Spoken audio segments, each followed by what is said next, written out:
Bisa ya? Baik. Bismillahirrahmanirrahim. Assalamualaikum warahmatullahi wabarakatuh.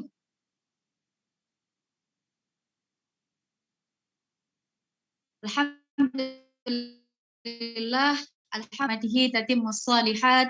Allahumma salli ala sayyidina Muhammad wa ala ali sayyidina Muhammad wa ba'du. Rabbi shrah li sadri wa yassir li amri wahlul 'uqdatam min lisani yafqahu qawli amma ba'd. Puji dan syukur mari sama kita ucapkan kepada Allah Subhanahu wa taala atas segala limpahan nikmat, karunia, rezeki, kesehatan dari Allah sehingga alhamdulillah teman-teman semuanya kita bisa bertemu hari ini ya, walaupun kita secara Zoom tidak bertatap muka secara langsung tapi insya Allah tetap mendapatkan keberkahan dari Allah Subhanahu wa taala. Tidak lupa pula salawat beriringan salam kita hadiahkan kepada Nabi Muhammad sallallahu alaihi wasallam. Allahumma salli wa sallim wa barik alaihi. Mudah-mudahan dengan memperbanyak salawat kepada Rasulullah, senantiasa kita ikuti sunnah-sunnah Rasulullah, kita tergolong umat yang mendapatkan syafaat di yaumil mahsyar kala. Amin, amin ya rabbal alamin. Teman-teman semuanya, selamat datang di Quantum Maba, selamat datang di program belajar bahasa Arab online. Insya Allah teman-teman semua yang meniatkan dirinya untuk belajar bahasa Al-Quran, kemudian meniatkan dirinya untuk semakin memperdalam ilmunya Allah, mendekatkan diri kepada Allah, nanti dimudahkan oleh Allah Subhanahu wa taala urusan dunia maupun akhiratnya. Amin. Pada malam hari ini, perkenalkan nama saya Adila Putri, saya dari Medan. Salam kenal teman-teman semuanya. Hari ini saya akan memandu acara kita pada hari ini, yaitu pembahasan tentang kajian kita yang hari ini akan diisi oleh Ustazah Nabila Hayatina BA yang alhamdulillah sudah berhadir bersama kita pada malam hari ini di room Zoom ini. Saya sapa dulu ya. Assalamualaikum Ustazah Nabila. Waalaikumsalam warahmatullahi wabarakatuh. Masya Allah. Terdengar suara?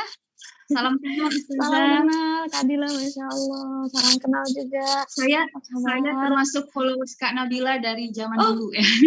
Masya Yang saya suka ngikutin caption-captionnya sangat bermanfaat saat nampar-nampar diri. Jadi alhamdulillah hari ini bisa ketemu dengan izin Allah, nggak nyangka banget. Salam kenal ya Kak Nabila. Salam kenal juga, semoga bisa berjumpa nih. Aduh saya belum pernah ketemu, Masya Allah. Kak Nabila sehat? Sehat. Alhamdulillah sehat. Gimana Kak Dila sehat? Alhamdulillah saya juga sehat. Baik, siap Ustazah untuk menyampaikan materi malam ini? Insya Allah, bismillah, semoga Allah mudahkan, Allah ringankan langkah kita semua. Amin, amin. Baik teman-teman, untuk tidak memperpanjang kalam, mari sama kita mulakan kajian kita malam hari ini dengan mengucapkan lafaz basmalah. Bismillahirrahmanirrahim. Kepada Ustazah Nabila Hayatina BA, waktu dan kesempatannya kami berikan. Falyatafaddal mashkura.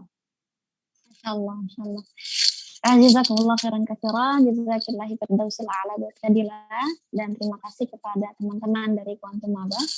Bismillahirrahmanirrahim. Assalamualaikum warahmatullahi wabarakatuh. Saya mengulang kembali salamnya karena ini sudah diberikan waktunya khusus untuk saya dan teman-teman bertemu dengan teman-teman semua. Alhamdulillah ini kali kedua kalau tidak salah. Alhamdulillahirabbil alamin, wassalatu wassalamu ala nabiyil mustafa al-mursalin sayyidina Muhammad sallallahu alaihi wasallam wa ala alihi wa sahbihi ajma'in. Allahumma anfa'na bima 'allamtana wa 'allamna ma yanfa'una wa zidna 'ilman. Allahumma inna nas'aluka 'ilman nafi'an wa rizqan thayyiban wa 'amalan mutaqabbala.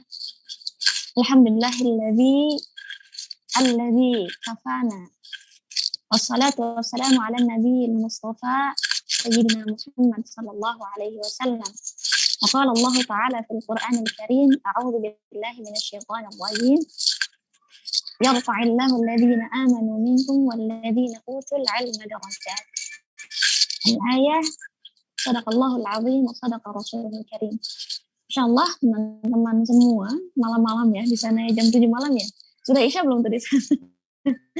Masya Allah kita berjumpa di majelis yang insya Allah semoga ini adalah salah satu ikhtiar kita dalam menempuh perjalanan menuju surganya Allah Ta'ala, menempuh perjalanan menuju bertemuan dengan manusia paling sempurna Rasulullah Sallallahu Alaihi Wasallam, Semoga Allah catat menjadi perjalanan setapak demi tapak kita bertemu dengan para sahabat, para ummahatul mukminin, para sahabat, para pejuang Islam semua atau orang-orang saleh yang mendahului kita. Insya Allah sebenarnya tema yang diminta itu adalah mengetuk pintu surga dengan menuntut ilmu agama. Ini udah jadi conclusion, udah jadi resume utama gitu ya. Judulnya sudah judulnya merupakan inti dari semua. Tapi izinkan saya di sini untuk kita saling menguatkan, karena sejatinya menuntut ilmu itu bukan hanya kita menambah ilmu, tetapi juga kita saling menguatkan, apalagi di masa di mana kita digencar oleh banyak sekali banyak sekali ujian dari yang harus kita perjuangkan. Teman-teman semua, sahabat Quantum Maba, saya sebut sahabat aja, nggak tahu jawabannya biasa sebutannya apa, tapi saya sebut sahabat aja. Sahabat-sahabat semua, sahabat-sahabat penuntut ilmu, para pecinta ilmu, para perindu surga. Allah Subhanahu wa Ta'ala dalam Al-Quran menyatakan banyak sekali kedudukan, banyak sekali keutamaan kita dalam menuntut ilmu. Rasulullah SAW dalam haditsnya pun banyak sekali menekankan pentingnya kita menuntut ilmu, dan sudah kita rasakan. Dan di waktu saat-saat ini, kenapa kita harus menuntut ilmu?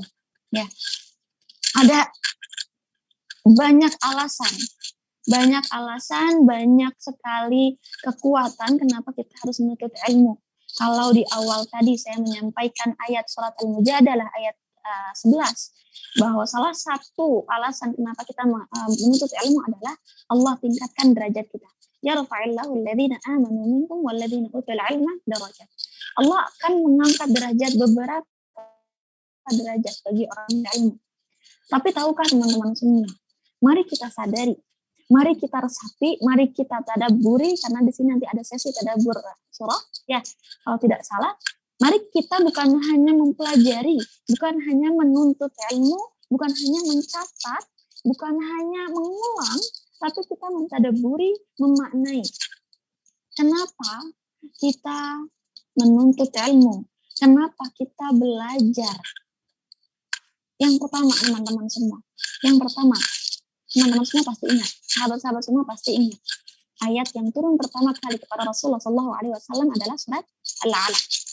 Di gua Hira, dalam keadaan beliau sedang kebingungan, sedang merasa tertekan dalam perasaan yang kenapa umatku, kenapa bangsa Arab ini jahiliyah sekali dengan kebodohan, dengan kelicikan, kedustaan, kecurangan, gitu ya. Rasulullah SAW menghindari itu semua. Rasulullah SAW menyendiri, mendekatkan diri kepada Tuhan Rabb semesta alam. Suaranya kurang terdengar? Kalau begini kedengaran nggak? Atau masih kurang jelas? Sudah keras belum? Sudah kedengaran? Jelas. Baik, jelas ya, insya Allah. Saya lanjutkan lagi.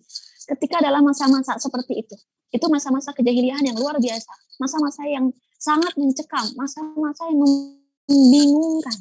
Mari kita bandingkan dengan kondisi kita saat ini. Kita digempurkan oleh banyak informasi, hoax tersebar di mana-mana gitu ya. Mana yang haram, mana yang Allah bolehkan, mana yang Allah tidak bolehkan, mana yang Allah cintai, mana yang Allah murkai, itu kita semua sekarang digempur dengan berbagai macam informasi. Dari media sosial, bahkan dari keluarga kita sendiri, gitu ya.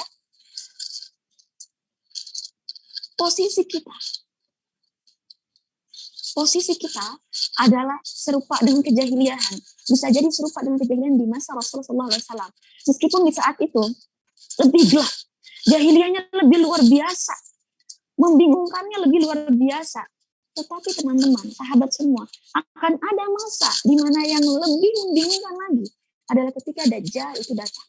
Maka teman-teman semua, menuntut ilmu agama adalah salah satu cara kita mendapatkan cahaya, mendapatkan petunjuk dari Allah Ta'ala serupa seperti di mana Umar bin Khattab mendapatkan cahaya di hatinya surah Toha. Serupa seperti Bilal bin Rabah di mana dihimpit oleh batu, dicaci maki karena seorang budak hitam yang dianggap rendahan, Ammar bin Yasir. Kemudian Khalid bin Walid yang merasa beliau panglima hebat, tapi kenapa merasa begitu terhimpit, terpenjara gitu ya, dengan banyak kepentingan. Maka saat itu dan di saat ini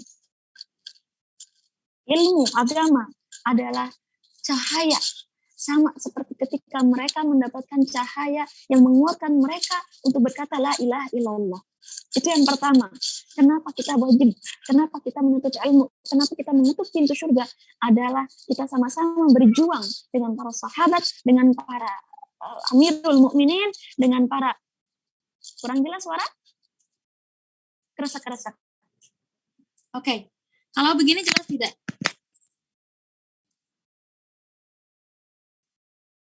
Jelas ya? Insya Allah jalanan kita menuntut ilmu, mengetuk pintu surga Allah dengan menuntut ilmu adalah salah satu perjalanan kita bersama, berjuang bersama dengan para sahabat, dengan para Amirul Mukminin. Itu yang pertama. Mendapatkan cahaya, mendapatkan kekuatan iman, mendapatkan kenikmatan iman. Seperti yang dirasakan oleh para sahabat. Bagaimana mungkin seorang Bilal bin Rabah tiba-tiba hanya dengan satu ayat saja beliau menjadi lebih kuat, beliau menjadi lebih kokoh, beliau menjadi lebih tegar, memilih sesuatu yang masih abstrak tentang surga. Abstrak. Kenapa beliau lebih memilih surga, memilih Rasulullah SAW, memilih untuk dihimpit dengan batu yang besar, panas, di tengah-tengahnya ada beliau, di bawahnya padang pasir yang panas, di atasnya berpayungkan matahari, dihimpit oleh batu, tetapi beliau memilih surga yang begitu abstrak. Sedangkan ada majikan yang lebih baik yang di depan mata dia. Tapi tidak, karena ada cahaya iman yang beliau tahu tentang surga, itulah mereka kejar. Umar bin Khattab, Khalid bin Walid, dan para sahabat lainnya. Yang pertama itu. Yang kedua, mengetuk pintu surga dengan menuntut ilmu, alasannya adalah karena satu yang menguatkan kita adalah karena cinta. Karena cinta kita kepada Allah Ta'ala. Karena kita cinta dengan surga. Karena kita cinta dengan Islam. Karena kita cinta dengan Nabi Sallallahu Alaihi Wasallam. Karena kita para sahabat, para ummahatul mukminin, dan cinta itu perlu bukti. Kita cinta dengan surga. Oke, kalau kita cinta dengan surga, kita menganggap dunia ini fana, kita merasa, ya Allah, rasanya gak akan ada habisnya aku ngejar sesuatu yang orang lain miliki dan aku miliki. Aku ingin surgamu ya Allah. Kita cinta dengan surga. Kita rindu dengan surga. Maka bagaimana mungkin kita mengejar sesuatu? Bagaimana kita ingin mendapatkan cinta dari yang maha cinta, kita mendapatkan cintanya Allah berupa surga, kalau kita sendiri tidak tahu bagaimana cara mendapatkan cinta. Kita rindu surga, rindu Allah, tapi bagaimana kita nggak tahu caranya, dan hanya dengan menuntut ilmu. Kita dengan tahu, kita belajar apa yang Allah cintai, apa yang Rasul cintai, apa yang dirindukan oleh surga. Siapa yang dilayakkan oleh Allah masuk surga? Siapa yang dianggap, yang pantas oleh Rasulullah SAW dianggap dekat? Siapa yang akan dipanggil-panggil oleh Rasulullah SAW? Siapa yang akan diselamatkan oleh Al-Quran? Siapa yang itu semua kita dapatkan ilmunya. Itu semua kan untuk ilmu agama. Rasulullah SAW menjelaskan, man yuridillahu bihi khairan yufaqihu fid din. Man salaka tariqan yaltamisu fihi ilman sahalallahu lahu bihi tariqan ilal jannah. Barang siapa yang menempuh perjalanan, man salaka tariqan yaltamisu fihi ilman, menempuh perjalanan dalam rangka menuntut ilmu, maka Allah akan mudahkan dia menuju surga. Menempuh perjalanannya, bukan mendapatkan ilmu semata, tapi menempuh perjalanan. Di mana yang namanya menuntut ilmu ada kesabaran. Kata Imam Syafi'i, ada syarat-syarat ya. Perjalanan yang panjang, waktu yang panjang, kesabaran yang dibutuhkan. Maka kata Rasulullah SAW, man salaka, yang menempuh perjalanan. Maka dalam perjalanan ada banyak tantangan. Menuju surga, ya menuju surga itu perlu ilmu. Man salaka tariqan yaltamisu fihi 'ilman sahhalallahu lahu bihi tariqan ilal jannah. Maka teman-teman semua, ketika disalahkan, yang tarik ini banyak kesulitan, banyak tantangan, belajar bahasa Arab susah banget, banyak i'rabnya, qawaidnya, nahwunya gitu ya. Tapi kata Allah apa? Ini kalau kamu menempuh perjalanan, di jalan yang ada batu terjal, jurang, ingat kesulitan kamu itu akan berbuah sahalallahu lahu, Allah yang memudahkan. Tariqan ilal jannah. Ini sudah jaminan.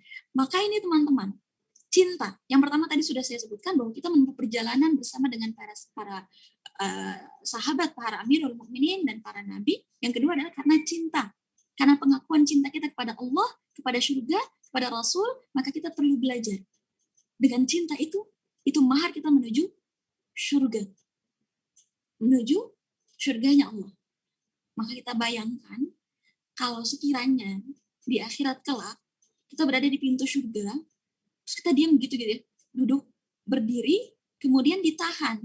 Bayangkan jika Allah Ta'ala bertanya,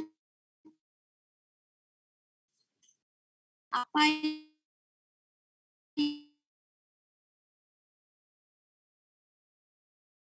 yang kepadaku, menuntut ilmu dalam rangka meraih cintanya Allah Ta'ala.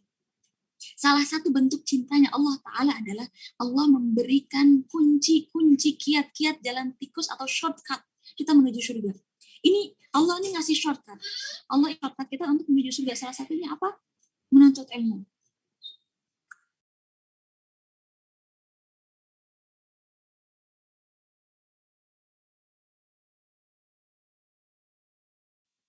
Salah satu shortcutnya, ini dia.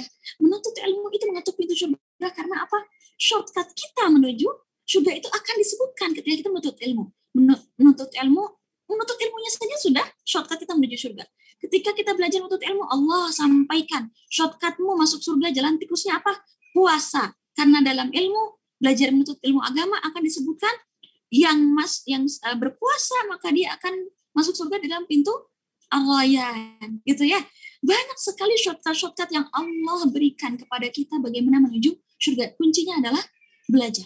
Kuncinya menuntut ilmu agama. Lantas bagaimana dengan ilmu yang lain? Ilmu yang lain pun menemani kita menuju surganya Allah. Tetapi ilmu agama yang membimbing ilmu dunia untuk menuju surga. Karena betapa banyak ketika ilmu dunia dengan ilmu akhirat bersama-sama ini akan menghasilkan banyak kekuatan, banyak ketaatan yang lebih luar biasa lagi. Yang kedua adalah karena bukti cinta kita kepada Allah, bukti cinta kita kepada Rasulullah, bukti cinta kita kepada surga. Rindu kita kepada Allah, rindu kita kepada surga adalah dengan menuntut ilmu. Bagaimana mungkin kita tahu surga? Bagaimana mungkin kita kangen dengan seseorang kalau kita nggak kenal dia? Gitu ya. Kita kenal dengan orang tua, kangen dengan Indonesia, sharing rindu Indonesia, karena saya tahu di Indonesia ada apa aja, tahu di sana Gemahri Pahloh Jinawinya seperti apa. Maka teman-teman semua, pantas jika banyak anak muda, teman-teman kita di luar sana, yang banyak bermaksiat, menikmati kelezatan maksiat yang tak seberapa, karena apa? Karena mereka tidak tahu nikmatnya surga. Mereka berat meninggalkan maksiat, karena mereka tidak tahu bagaimana nikmatnya, lezatnya surga. Maka kita tahu lezatnya surga dengan belajar. Ketika kita tahu lezatnya surga, nikmatan surga, larangan apapun yang Allah batasi akan terasa mudah. Akan terasa bismillah ya Allah, ringankan, mudahkan. Ya Allah itu tidak apa-apanya, aku rindu surga. Karena dalam bayangan kita Allah. Mindset kita Allah. Kelelahan seorang ibu mengurus anak, mengurus rumah. Kelelahan para guru mendengarkan keluhan para wali santri gitu ya. Kelelahan para dai, para ustahan, para pengusaha untuk memfilter mana halal, mana haram. Kelelahan pemimpin bingung mengurusi rakyatnya, itu akan terhibur dengan mengingat surga. Kemudian yang ketiga, alasan kenapa kita mengetuk pintu surga dengan menuntut ilmu adalah karena kita ingin selamat. Teman-teman semua, sahabat-sahabat Quantum Maba, kita seorang Muslim beragama Islam, mendeklarasikan diri kita sebagai seorang Muslim beragama Islam. Arti dari kata Muslim dan Islam itu sendiri adalah selamat. Tetapi sudah yakinkah kita akan selamat? Teman-teman semua, guru saya waktu di Turki itu menyatakan, kenapa kebanyakan manusia takut kematian? Kenapa kebanyakan manusia membayangkan tentang kematian itu mengerikan? Kenapa kebanyakan dari kita ketika mendengarkan kalimat istirja, ketika mendengarkan atau melewati kuburan, itu merinding dan merasa ketakutan, khawatir? Satu jawabannya, karena kita belum dapat kepastian masuk kemana kita. Padahal kita sudah mendeklarkan diri, asyhadu an la ilaha illallah wa asyhadu anna Muhammadar Rasulullah. Kita sudah mendeklarkan diri bahwa kita seorang Muslim, yang mana ketika kita mendeklarkan diri itu kita seorang Muslim yang yakin bahwa kita akan diselamatkan. Sayangnya kita sendiri bingung cara bagaimana menyelamatkan diri kita dari api neraka, menyelamatkan diri kita dari kedustaan dunia, dari kefanaan nikmat dunia. Padahal arti kata Islam, arti kata dan Muslim itu adalah selamat. Maka teman-teman semua, dengan menuntut ilmu, kita jadi menemukan clue, menemukan poin-poin, menemukan cara, gitu ya, tentang bagaimana menyelamatkan diri. Karena apa?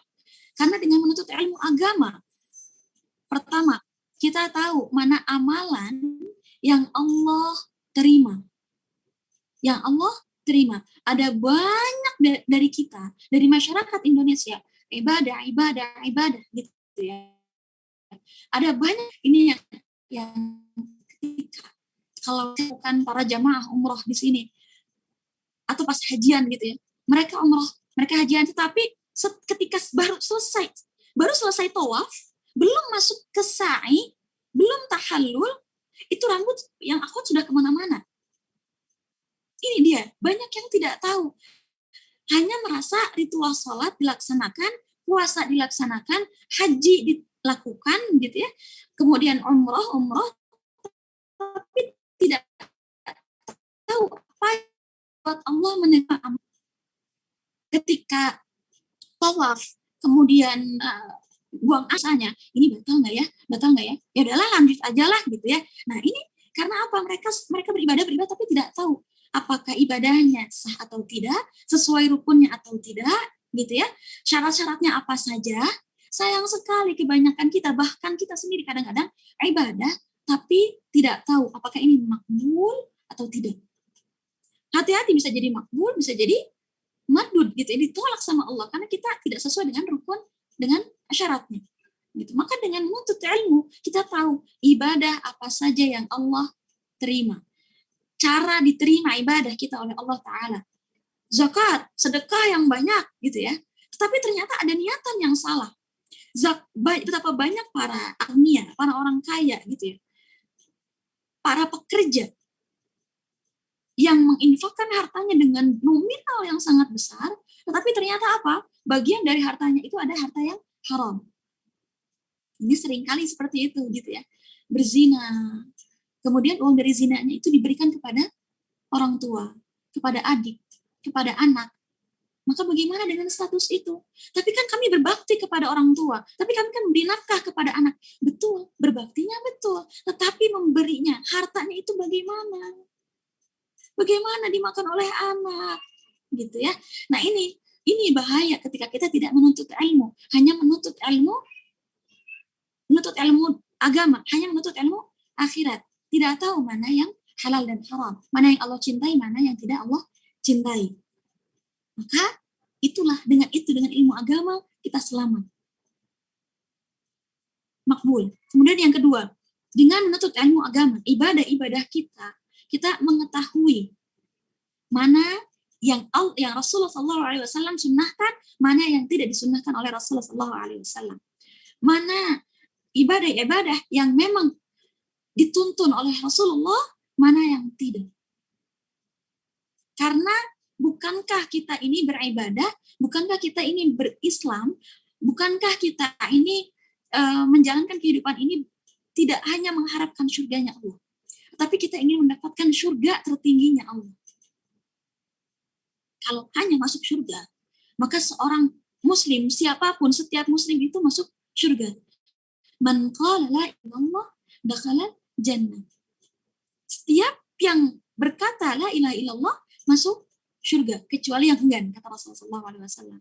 Tapi catatannya adalah kita bukan hanya ingin masuk surga, tapi kita ingin masuk surga bila hisab, tanpa hisab, tanpa melewati perjalanan siratal mustaqim. Yang mana siratal mustaqim itu Abu Thalib, pamannya Nabi Muhammad SAW saja mendidih otaknya ketika melewati itu. Kita tidak mau melewati siratal mustaqim. Kita tidak tahu surga bagian mana yang akan kita masukkan, yang kita akan diterima oleh Allah Ta'ala. Kita ingin masuk surga Firdaus Al-A'la.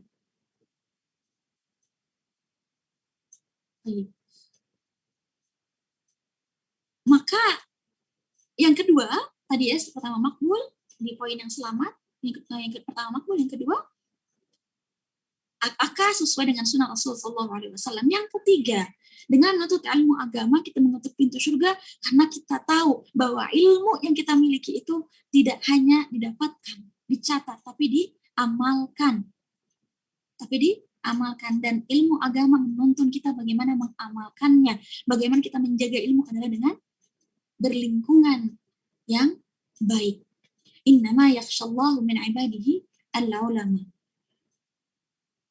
Sesungguhnya orang yang paling takut kepada Allah adalah orang-orang yang berilmu. Maka kita nggak akan pernah tahu apakah kita sudah berada di lingkungan yang baik atau belum jika kita tidak bersama di lingkungan orang-orang yang menuntut ilmu. Dan dalam Al-Quran, al-ilm selalu disetarakan dengan Allah, dengan mengenal Allah Ta'ala. Sahabat-sahabat Quantum Maba dimanapun berada, mari kita mengetuk pintu surga dengan menuntut ilmu agama dengan 3 alasan tadi. Semoga Allah Ta'ala mencatat kita, semoga Allah Ta'ala memantaskan diri kita dalam keterseokan dengan ketertatihan, dengan kecacatan yang kita miliki sebagai penuntut ilmu yang Allah pantaskan, yang Allah angkat derajatnya bisa mi'ati alf, kata para ulama. Ulama lebih tinggi tingkatannya dibandingkan para mukminin dengan 70.000 tingkatan. Amin, amin ya rabbal alamin.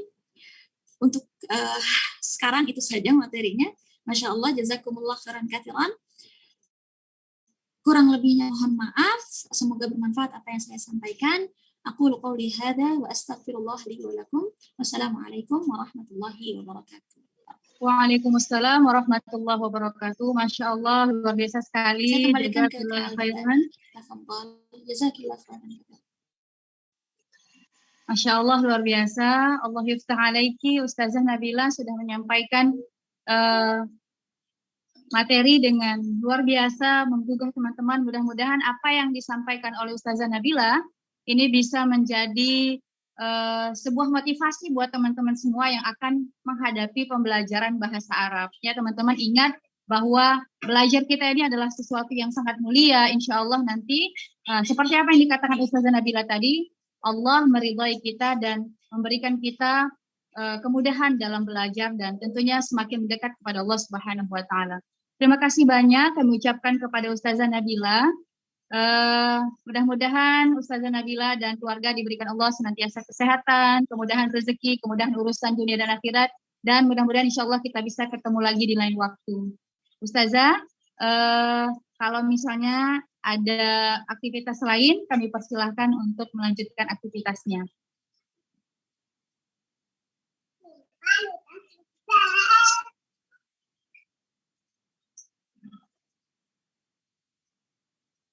Baik teman-teman yang dimuliakan Allah Subhanahu wa Ta'ala, pemateri pertama kita sudah selesai. Kita lanjutkan ke pemateri kedua kita, yaitu Ustadz Muhammad Saiful Bashir LC dengan program Tadabbur Al-Quran yang kali ini temanya adalah Surah Al-Ikhlas.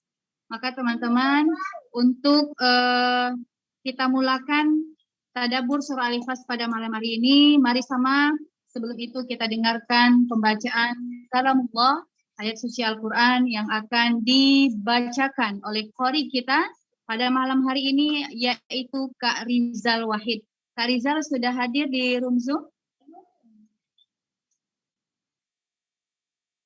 Assalamualaikum Kak Rizal. Waalaikumsalam warahmatullahi wabarakatuh. Baik, alhamdulillah. Baik Kak Rizal, kepersilakan untuk membacakan ayat suci Al-Quran. Baik. Assalamualaikum warahmatullahi wabarakatuh. A'udzu billahi minasy syaithanir rajim. Bismillahirrahmanirrahim. Alif Lam Ra. Kitabun anzalnahu ilaika litukhrijan nasa minaz zulumati ilan nuri bi'izni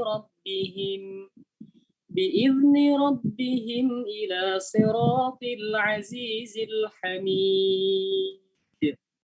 Allahilladzi lahu ma fis samawati wa ma fil ardh. وويل للكافرين من عذاب شديد الذين يستحبون الحياة الدنيا على الآخرة ويصدون عن سبيل الله ويبغونها عوجا أولئك في ضلال بعيد وما أرسلنا من رسول إلا بلسان قومه ليبين لهم فيضل الله من يشاء ويهدي من يشاء وهو العزيز الحكيم ولقد أرسلنا موسى بآياتنا أن أخرج قومك من الظلمات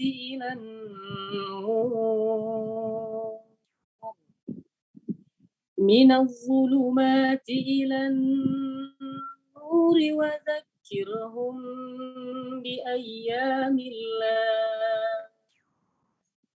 إن في ذلك لآيات لكل صبار شكور وإذ قال موسى لقومه اذكروا نعمة الله عليكم إذ أنجاكم من آل فرعون يصومونكم سوء العذاب ويذبحون أبناءكم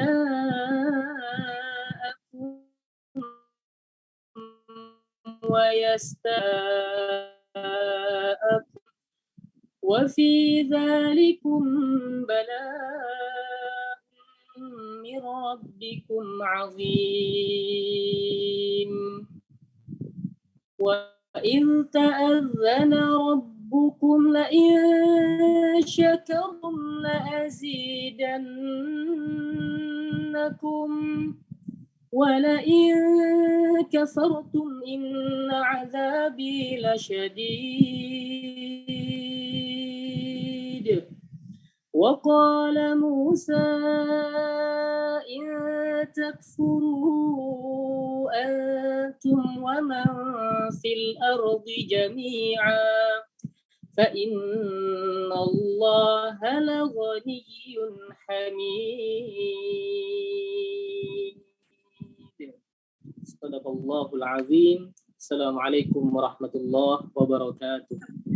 Waalaikumsalam warahmatullahi wabarakatuh. Masya Allah, tabarakallah. Terima kasih kami ucapkan kepada Kak Rizal Wahid yang sudah melantunkan ayat suci Al-Quran. Mudah-mudahan teman-teman semua dengan dibacakannya ayat suci Al-Quran tadi membuat hati kita tenang, membuat hati kita merasa lebih nyaman dan insya Allah makin cinta kepada Al-Quran, dan tentunya iman kita semakin meningkat lagi. Amin ya rabbal alamin. Teman-teman semuanya yang dimuliakan Allah Subhanahu wa taala, tibalah kita di waktu untuk penyampaian materi yang kedua, yaitu tadabbur surah Al-Ikhlas. Teman-teman semuanya, materi kita ini akan disampaikan oleh Al-Ustadz Muhammad Saihul Bashir LC. Beliau adalah seorang da'i dan sekaligus penggiat Al-Quran dan tafsir ya. Mudah-mudahan nanti apa yang disampaikan oleh guru kita menambah khazanah keilmuan kita dan juga bermanfaat bagi keimanan dan kehidupan kita sehari-hari. Kita sapa terlebih dahulu Ustadz kita. Assalamualaikum Ustadz. Waalaikumsalam warahmatullahi wabarakatuh. Ustazah Adila. Gimana kabarnya Ustadz? Sehat? Alhamdulillah, alhamdulillah kami baik luar biasa. Gimana Ustazah kabarnya? Alhamdulillah saya juga baik. Alhamdulillah. Ustadz, izin boleh kita langsung mulai untuk tadabburnya? Bismillah Ustazah, insyaallah. Bismillah ya teman-teman, siapkan pulpennya, siapkan bukunya ya, dengarkan baik-baik, pasang niat bahwa ini dalam rangka kita mendekatkan diri kepada Allah. Tema kita pada malam hari ini adalah mensyukuri hikmah dan tafsir surah Al-Ikhlas. Kepada guru kita, Al-Ustadz Muhammad Saihul Bashir LC, falyatafaddal mashkur. Jazakumullah khairan katsiran Ustazah Adila dan juga para ustazah segenap panitia dan pengurus dari Quantum Maba. Uhayyikum bi tahiyatil Islam, tahiyatan min indillahi mubarakatan thayyibah. Assalamualaikum warahmatullahi wabarakatuh. Alhamdulillahi rabbil alamin. Alhamdulillahilladzi hadana li hadza wa ma kunna linahtadiya laula an hadana Allah. Ashhadu an la ilaha illallah wahdahu la syarika lah syahadata sidqin wa haqqa. Wa ashhadu anna Muhammadan abduhu wa rasuluh. Allahumma salli wa sallim wa zid wa barik wa an'im ala habibina wa syafi'ina wa qurrati a'yunina sayyidina Muhammadin salawatullahi wa salamuhu afdalus salata wa atammut taslim. Allahumma 'allimna ma yanfa'una wanfa'na bima 'allamtana wa zidna 'ilman nafi'an wa hudan wa salahan ya rabbal alamin.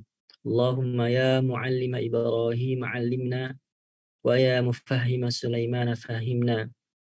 Allahumma rzuqna fahman nabiyyin wa hifdzal mursalin wa ilhamal malaikatil muqarrabin. Allahumma aghnina bil ilmi wa zayyinna bil hilmi wa akrimna bit taqwa wa jammilna bil afiyah. Ya Allah ya Tuhan kami, ya Allah ya Tuhan kami yang membuat Ibrahim menjadi alim, berikanlah ilmumu kepada kami. Ya Allah ya Tuhan kami yang membuat Nabi Sulaiman menjadi faham, berikanlah pemahaman yang utuh dan baik kepada kami. Ya Allah ya Tuhan kami, berilah kami rizki pemahaman para nabi, hafalan para rasul, ilhamnya para malaikat-malaikatmu yang dekat denganmu. Ya Allah ya Tuhan kami, berilah kami kekayaan berupa secuil dari luasnya lautan ilmumu. Ya Allah ya Tuhan kami, hiasilah diri kami, hiasilah jiwa kami dengan kelembutan akhlak nabimu. Ya Allah ya Tuhan kami, perindahlah, percantiklah tingkah laku kami ya, dengan budi pekerti yang telah Rasul dan Nabi-Mu ajarkan kepada kami. Ya Allah ya Tuhan kami, muliakanlah kami di hidup ini dan kelak di akhirat, karena kami tercatat sebagai orang-orang yang senantiasa bertakwa kepadamu. Amin amin ya rabbal alamin. Yang kami hormati, yang kami muliakan karena Allah, segenap pengurus inti ya dari Quantum Maba yang saya tidak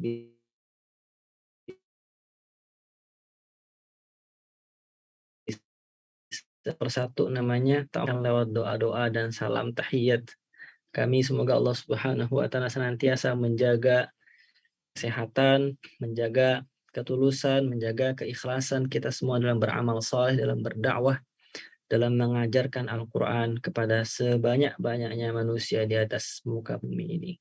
Yang kami hormati, yang kami muliakan juga dua pemateri kita yang luar biasa yang hari ini telah membersamai kita. Saya terus terang agak malu karena hadir di plot sama teman-teman kontak sebagai pengisi tadabburnya ya. Ya, mestinya dua pemateri tadi yang luar biasa, ada Ustazah Nabila Hayatina dan juga Ustadz Rizal Wahid. Ya, beliau berdua adalah guru-guru kami semua. Ya, merupakan satu kehormatan dan kemuliaan bisa sama-sama berjuang mendakwahkan Al-Quran, mendakwahkan cinta kepada Al-Quran, lewat cinta kepada ilmu, dan lewat cinta kepada bahasanya ahli ilmu. Bahasanya ahli ilmu adalah bahasa Arab. Maka salam tertinggi kami kepada Ustazah Nabila. Semoga Allah Subhanahu wa taala senantiasa menjaga mereka semuanya, guru-guru kita semua dalam lindungan Allah, dalam dan menerima setiap perjuangan, setiap catatan yang telah diberikan takdirnya, dibagikan ketentuannya dari Allah kepada kita semuanya. Tak lupa juga rasa hormat kami Ustazah yang telah terus membersamai kelas Quantum Mabah ini ya. Sudah seperti duo saja ini ya, Masya Allah ya. Kalau saya pemateri, moderatornya biasanya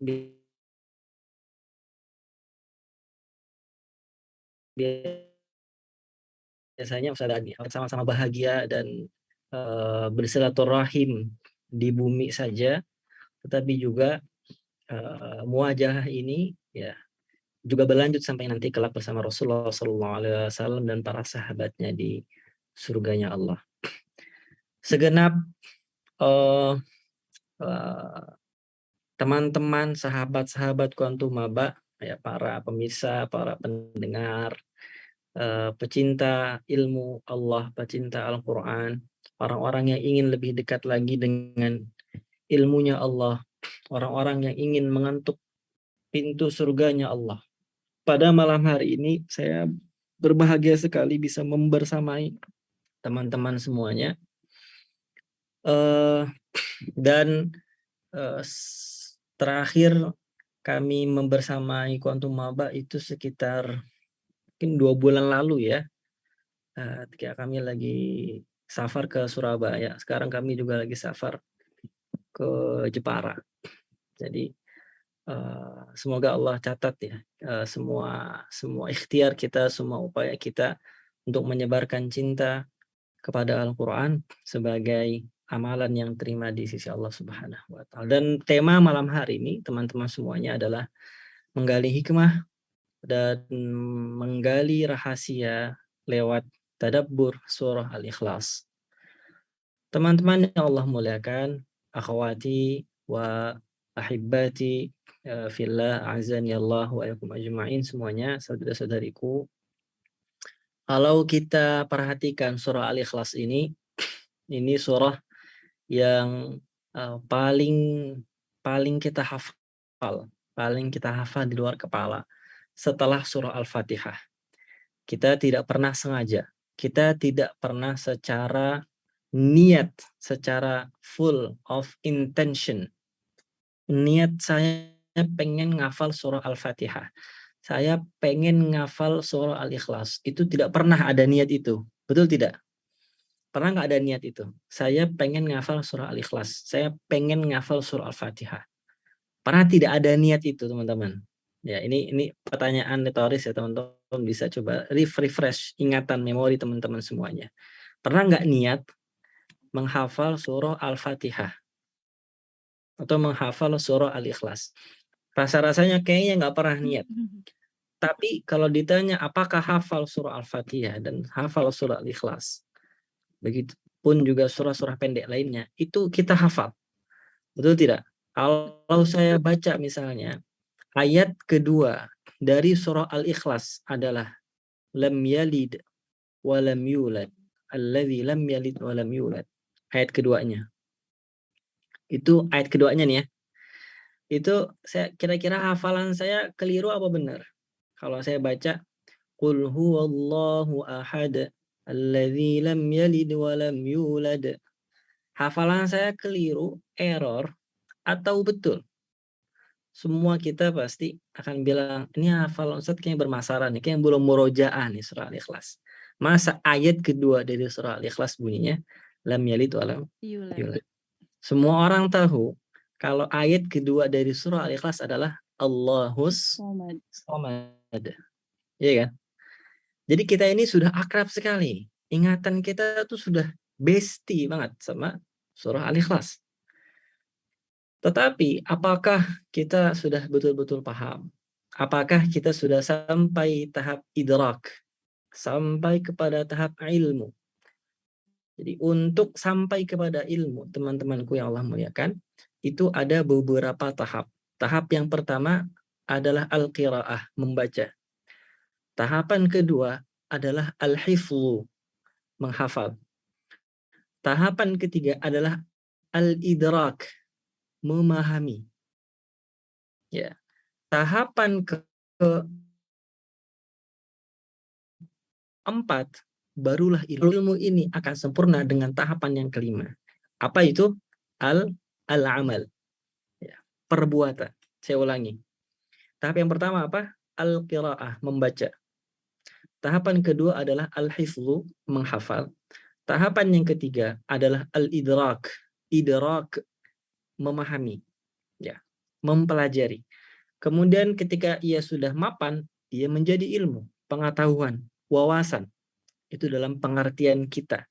Walaupun ilmu dalam arti yang sempurna akan menjadi sempurna ketika kita sampai kepada tahap yang kelima. Apa itu? Al-amal. Maka ilmu di dalam ta'rif, dalam definisi agama kita, itu bukan sekedar wawasan atau pengetahuan. Al-ilmu dalam sumber dasarnya ketika kita menelaah Al-Quran, menelaah hadis, al-ilmu yang dimaksud dengan ilmu dalam agama kita adalah di situ ada iman dan di situ ada amal soleh. Nah, jadi kita sudah sampai nih kepada tahap kedua. Sudah baca bisa, baca surah Al-Ikhlas bisa kan? Qul huwallahu ahad, Allahus samad, lam yalid wa lam yulad wa lam yakul lahu kufuwan ahad. Bisa, oke. Hafal bisa. Bahkan kalau kita disuruh baca dari ayat keempat sampai ayat pertama, kayaknya nggak ada yang salah. Coba ya. Wa lam yakul lahu kufuwan ahad. Lam yalid wa lam yulad. Allahus samad. Qul huwallahu ahad. Nggak keliru kan? Bisa, udah hafal betul tuh. Walaupun nggak boleh ya teman-teman ya. Secara sengaja membaca ayat secara terbalik itu haram hukumnya, ijma. Tidak boleh. Karena merusak hikmah, merusak makna.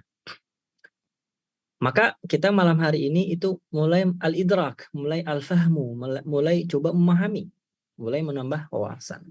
Baik, mari kita beranjak kepada apa latar belakang, peristiwa apa yang melatar belakangi turunnya surah Al-Ikhlas ini. Dari beberapa sumber rujukan tafsir kita temukan bahwa Al-Ikhlas ini yang menurut sebagian ulama itu turunnya di Mekah. Sebagian lagi itu mengatakan bahwa Al-Ikhlas ini turun di Madinah. Kenapa? Nah, karena dari latar belakang turunnya surah ini itu ada perbedaan ahli tafsir, ahli riwayat ketika menjelaskan peristiwa yang melatar belakangi turunnya surah ini. Sehingga dalam pengelompokan surahnya pun ulama berbeda. Ada yang makiyah. Makiyah itu apa sih Ustadz? Makiyah itu surah yang turun sebelum Rasulullah SAW hijrah ke Madinah. 13 tahun periode pertama dakwahnya Nabi. Lawannya apa? Madaniyah. Apa itu Madaniyah? Surah yang turun ketika Rasulullah SAW telah hijrah ke Madinah. 10 periode dakwah Nabi yang kedua di Madinah Al-Munawwarah. Ya.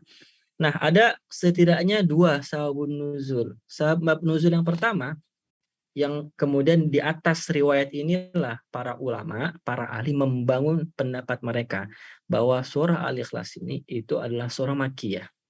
Apa? Ada orang-orang musyrik. Ini yang pertama. Ada orang musyrik datang ke Nabi SAW.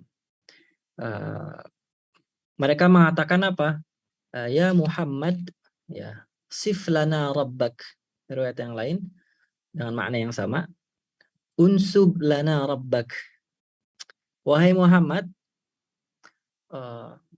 coba kenalkan kepada kami sifat-sifat Tuhanmu. Sif lana rabbak. Tuhan pencipta kamu. Unsub lana rabbak. Wahai Muhammad, coba terangkan kepada kami nasabnya Tuhan kamu. Nasabnya Tuhan kamu.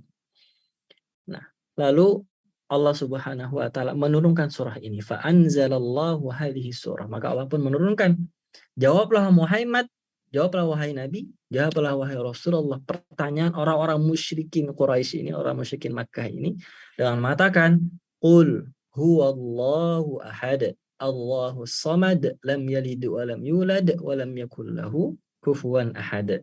Katakanlah Muhammad, huwallahu, Allah itu ahad. Allahus samad, Allah itu as-samad. Lam yalid wa lam yulad, tidak beranak dan tidak diperanak. Wa lam yakul lahu kufuwan ahad, dan dia tidak ada yang sekufu dengannya. Mengapa orang-orang musyrikin Quraisy bertanya, meminta keterangan kepada Nabi tentang nasabnya Allah? Mengapa? Karena orang-orang Arab jahiliyah dulu, salah satu kebanggaan mereka, salah satu kemuliaan mereka adalah mereka bisa menghafal nasab nenek moyang mereka sampai puluhan tangga, puluhan generasi. Itu kebanggaan. Misalnya, kalau kita ditanya nih, saya ditanya, siapa nama bapaknya? Saya bilang nama bapak saya Fulan. Nama bapaknya saya siapa? Fulan. Nama bapaknya siapa lagi? Fulan. Semakin saya bisa menjawab nama kakek saya,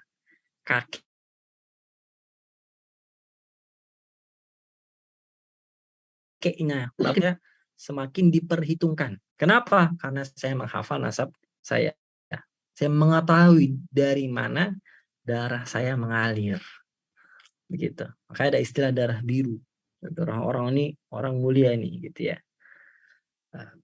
Nah, orang Arab jahiliyah begitu. Mereka menghafal nama nasab mereka, ayah mereka, nenek moyang mereka, sampai Nabi Adam. Maka mereka pun menantang Nabi, wahai Muhammad, kalau memang Tuhanmu itu maha mulia, kamu bangga dengan tauhidmu, dengan akidah kamu, maka coba sebut Allah. Nah, maka atas dasar riwayat inilah surah ini dinamakan surah Makkiyah.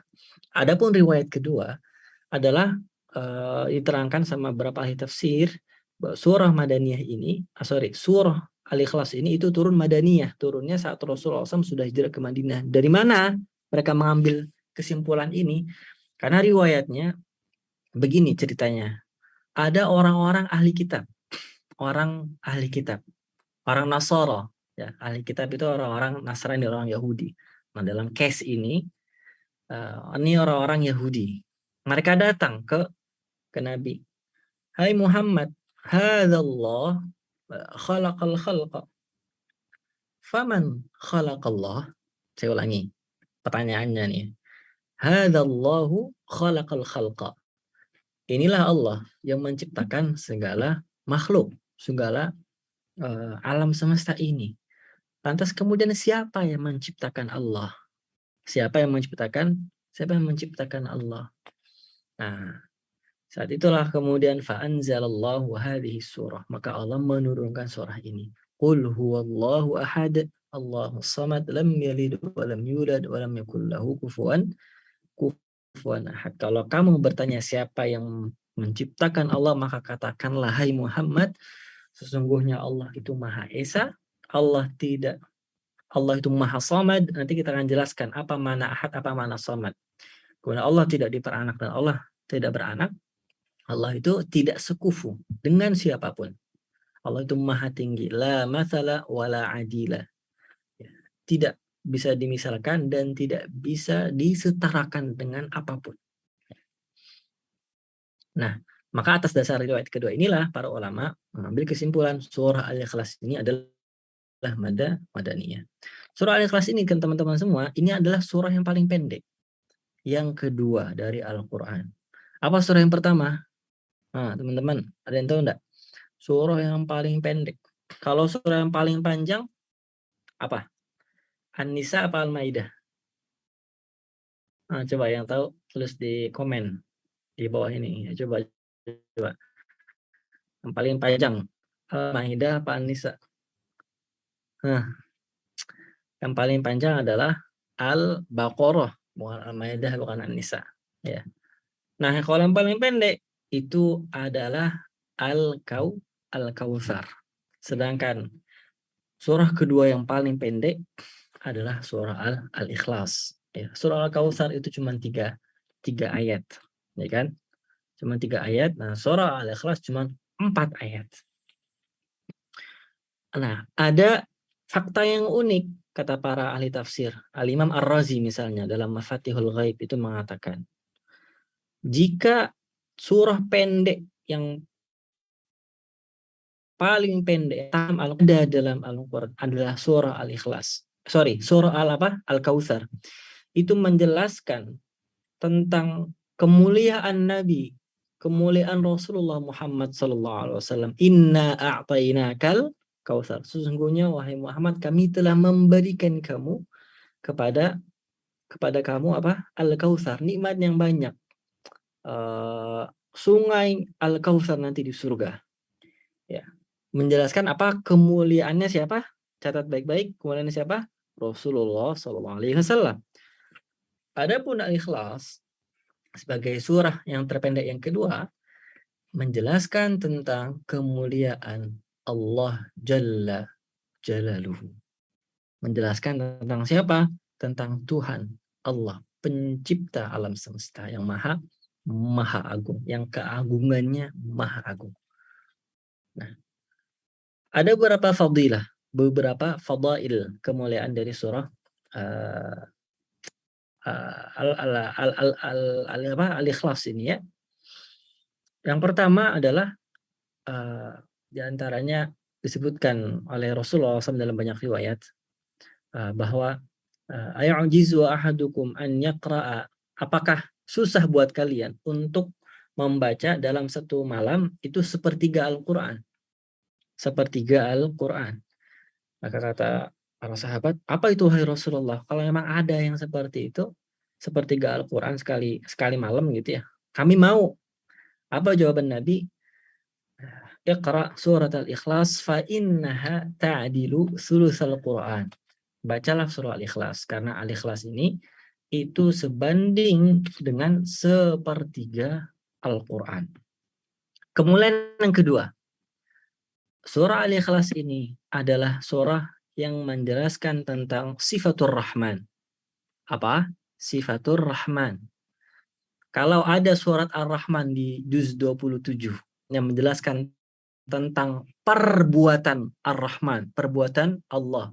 Ar-Rahman, 'allamal Qur'an, khalaqal insan, 'allamahul bayan. Itu menjelaskan perbuatannya Ar-Rahman, perbuatannya Allah Maha Pengasih.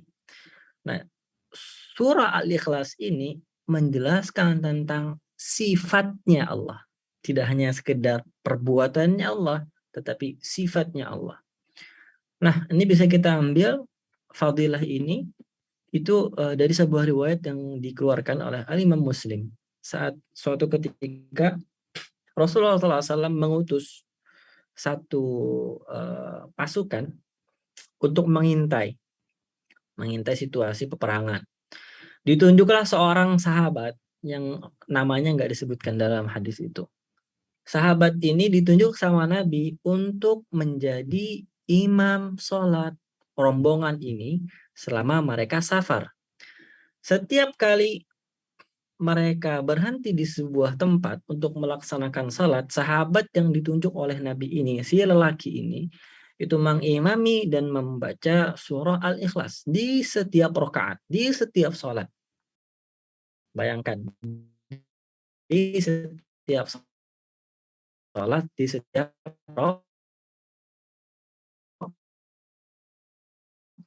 rakaat.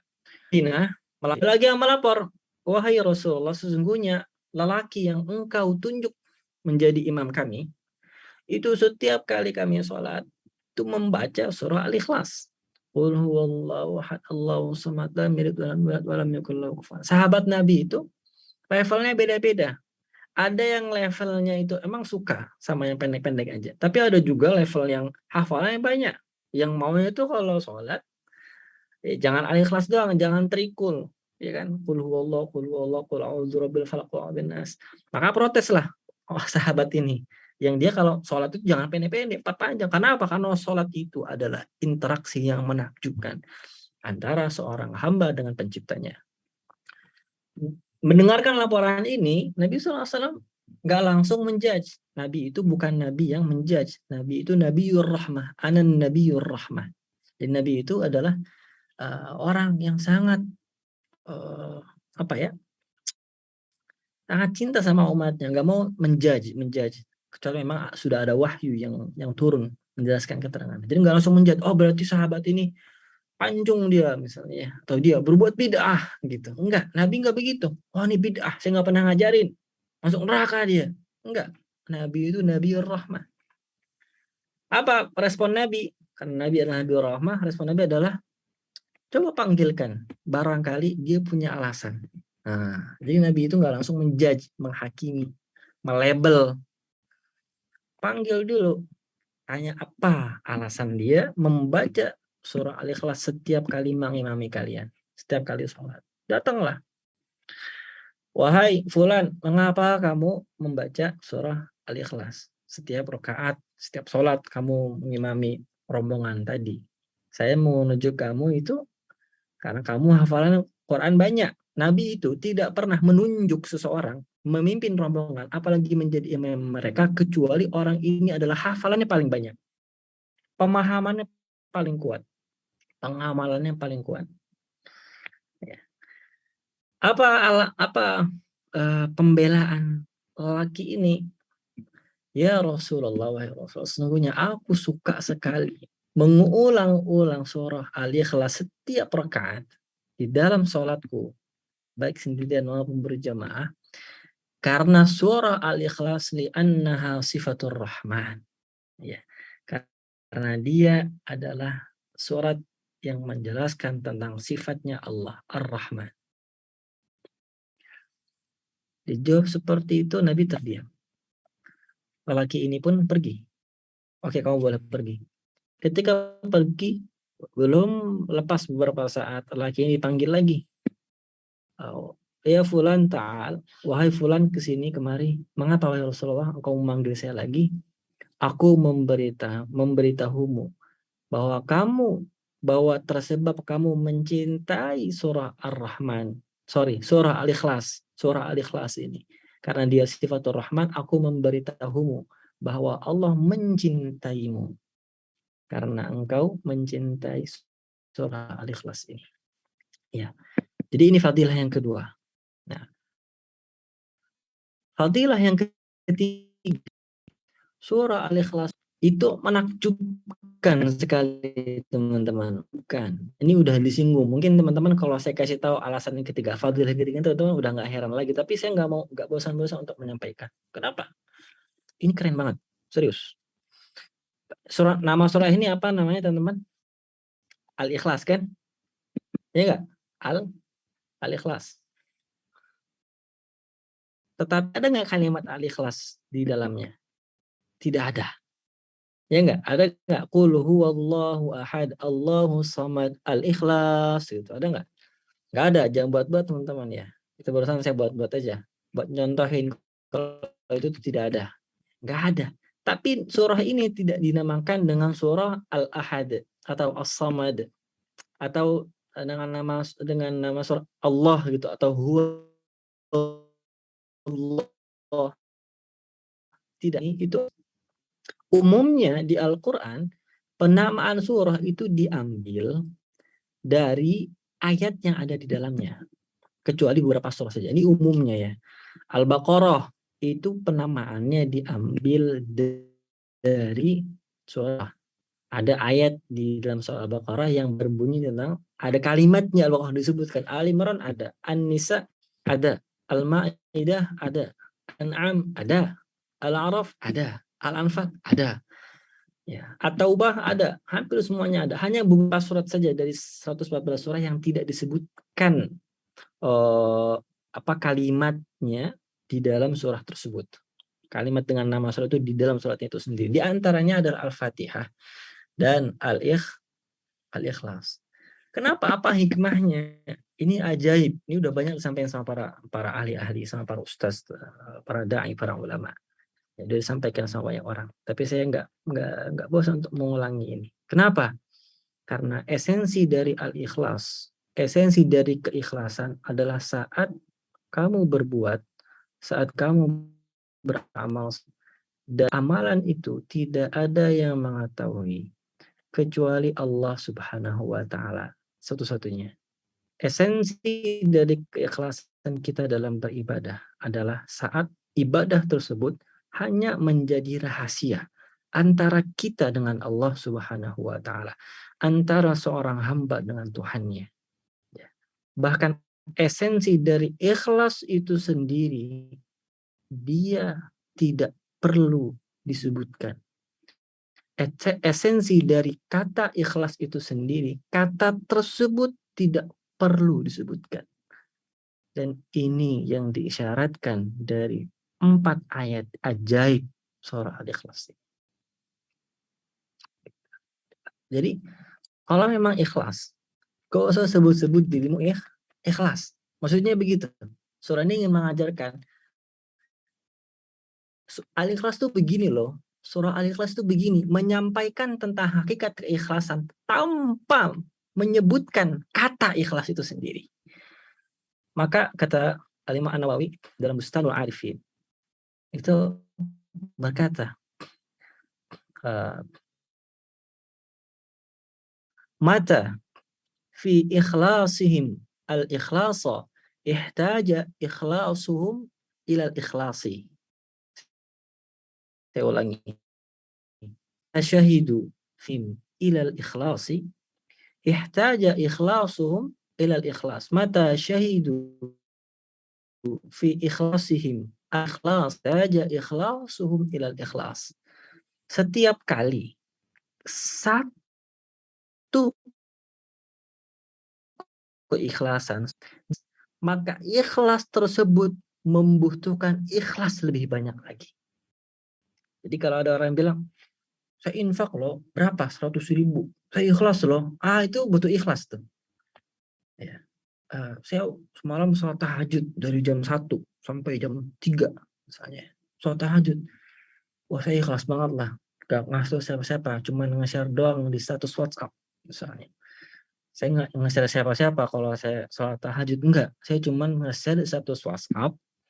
Kalau udara di jam 3 pagi itu jernih, udara di jam 3 pagi itu segar. Kenapa? Karena tidak ada nafas orang-orang munafik. Ya. Saya nggak bilang kalau saya sholat tahajud, udah ikhlas banget tuh saya tuh. Itu butuh ikhlas. Itu butuh ikhlas. Ya. Nah, ini keajaiban. Ini fadilah dari surah. Jadi al-ikhlas itu akar katanya dari khalasa. Apa khalasa? Al-khalasa ini artinya murni. Maka al-ikhlas berarti pemurnian. Pemurnian dari apa? Dari setiap materi, partikel yang menyebabkan kita terlempar jauh, tersingkir jauh dari maksud kita, tujuan kita, somad kita. Siapa somad kita? Allahus somad. Somad itu artinya tujuan, al-qasdu. Siapa yang jadi tujuan kita? Allah. Ada apapun, zat apapun, orang manapun, kepentingan apapun, motif apapun yang menyingkirkan kita dari somad kita, maka itu sudah tidak ikhlas lagi. Maka ikhlas ini orang ulama dahulu itu butuh 40 tahun untuk betul-betul yakin bahwa mereka sudah bisa melatih ikhlas, membiasakan ikhlas. Bukan yakin mereka sudah ikhlas, tapi yakin melatih ikhlas. Sulit teman-teman untuk bisa memastikan ikhlas. Ya, bahkan orang kalau bilang udah ikhlas aja, itu belum tentu udah ikhlas ya. Dan salah satu orang yang sudah ikhlas adalah dia nggak hanya menyebut dirinya ikhlas. Tapi kalau dia nyebut dirinya sudah ikhlas karena dia tidak menyebut ikhlas, itu juga butuh ikhlas. Saya ulangi, kalau orang ngaku, saya udah nggak bilang ikhlas lagi kok, karena saya ikhlas, gitu. Itu butuh ikhlas juga. Nah, jadi ini fadilah yang menakjubkan. Jadi surah Al-Ikhlas ini. Ya. Tadi kita sebutkan bahwa surah Al-Ikhlas ini itu sebanding dengan apa? Sepertiga Al-Quran. Ini saya kira juga fadilah ini juga teman-teman sudah tahu ya. Ustaz, kalau gitu kalau kita baca 3 kali surah Al-Ikhlas saja, itu berarti kita sudah khatam Quran dong? Bukan, ya, tidak, nggak seperti itu ya. Sepertiga Al-Quran yang dimaksudkan dalam hadis Nabi SAW, fa'innaha ta'dilu thulutsal Quran. Karena surah Al-Ikhlas ini itu sebanding dengan sepertiga Al-Quran, itu bukan pahalanya, tetapi kandungannya. Nah, ini pendapat ulama kedua yang saya percayai. Jadi ada dua pendapat memang. Pendapat yang pertama dari kalangan ulama ilmu Al-Quran itu mengatakan bahwa keutamaan Al-Quran itu antara satu surah atau satu ayat dengan ayat yang lainnya, atau satu surah dengan surah yang lainnya, itu memiliki pahala yang lebih banyak daripada yang lainnya. Pendapat yang kedua, tidak. Pahala antara satu ayat, antara satu surah dengan ayat atau surah lainnya itu sama. Satu huruf sebanding 10 pahala. Yang berbeda adalah keutamaan maknanya. Ya, keutamaan kandungannya, bukan keutamaan pahalanya. Maka ketika Nabi SAW fa'innaha ta'dilu thulutsal Quran mengatakan surah Ikhlas ini sebanding dengan sepertiga Al-Quran, itu berarti kandungan makna yang dibahas, yang disampaikan lewat surah Ikhlas ini sebanding dengan sepertiga Al-Quran. Kalau Al-Quran itu pesannya satu kesatuan, 100%, satu persatu, maka sepertiganya adalah akidah, tauhid, sepertiganya lagi adalah ahkam atau fiqih, lalu sepertiganya lagi adalah al-qasas, cerita-cerita yang dari situ diambil akhlak. Jika pesan Al-Quran itu 100%, satu persatu, maka sepertiganya adalah akidah, tauhid, sepertiganya lagi adalah ahkam atau fikih atau syariat, lalu sepertiganya lagi adalah al-qasas, kisah-kisah yang di situ diambil akhlak.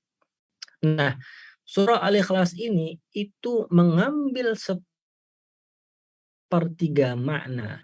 Mana apa tadi? Tauhid, akidah. Nah, jika ditimbang surah Al-Ikhlas ini dengan surah-surah yang lainnya, maka surah Al-Ikhlas ini murni bicara tentang tauhid. Murni bicara tentang akidah. Kalau ditimbang, ada dua timbangan makna misalnya. Maka timbangan Al-Ikhlas ini itu sebanding dengan sepertiga surah Al-Quran. Kalau 114 surah itu 100% Al-Quran, sepertiganya berapa? Ada yang bisa jawab?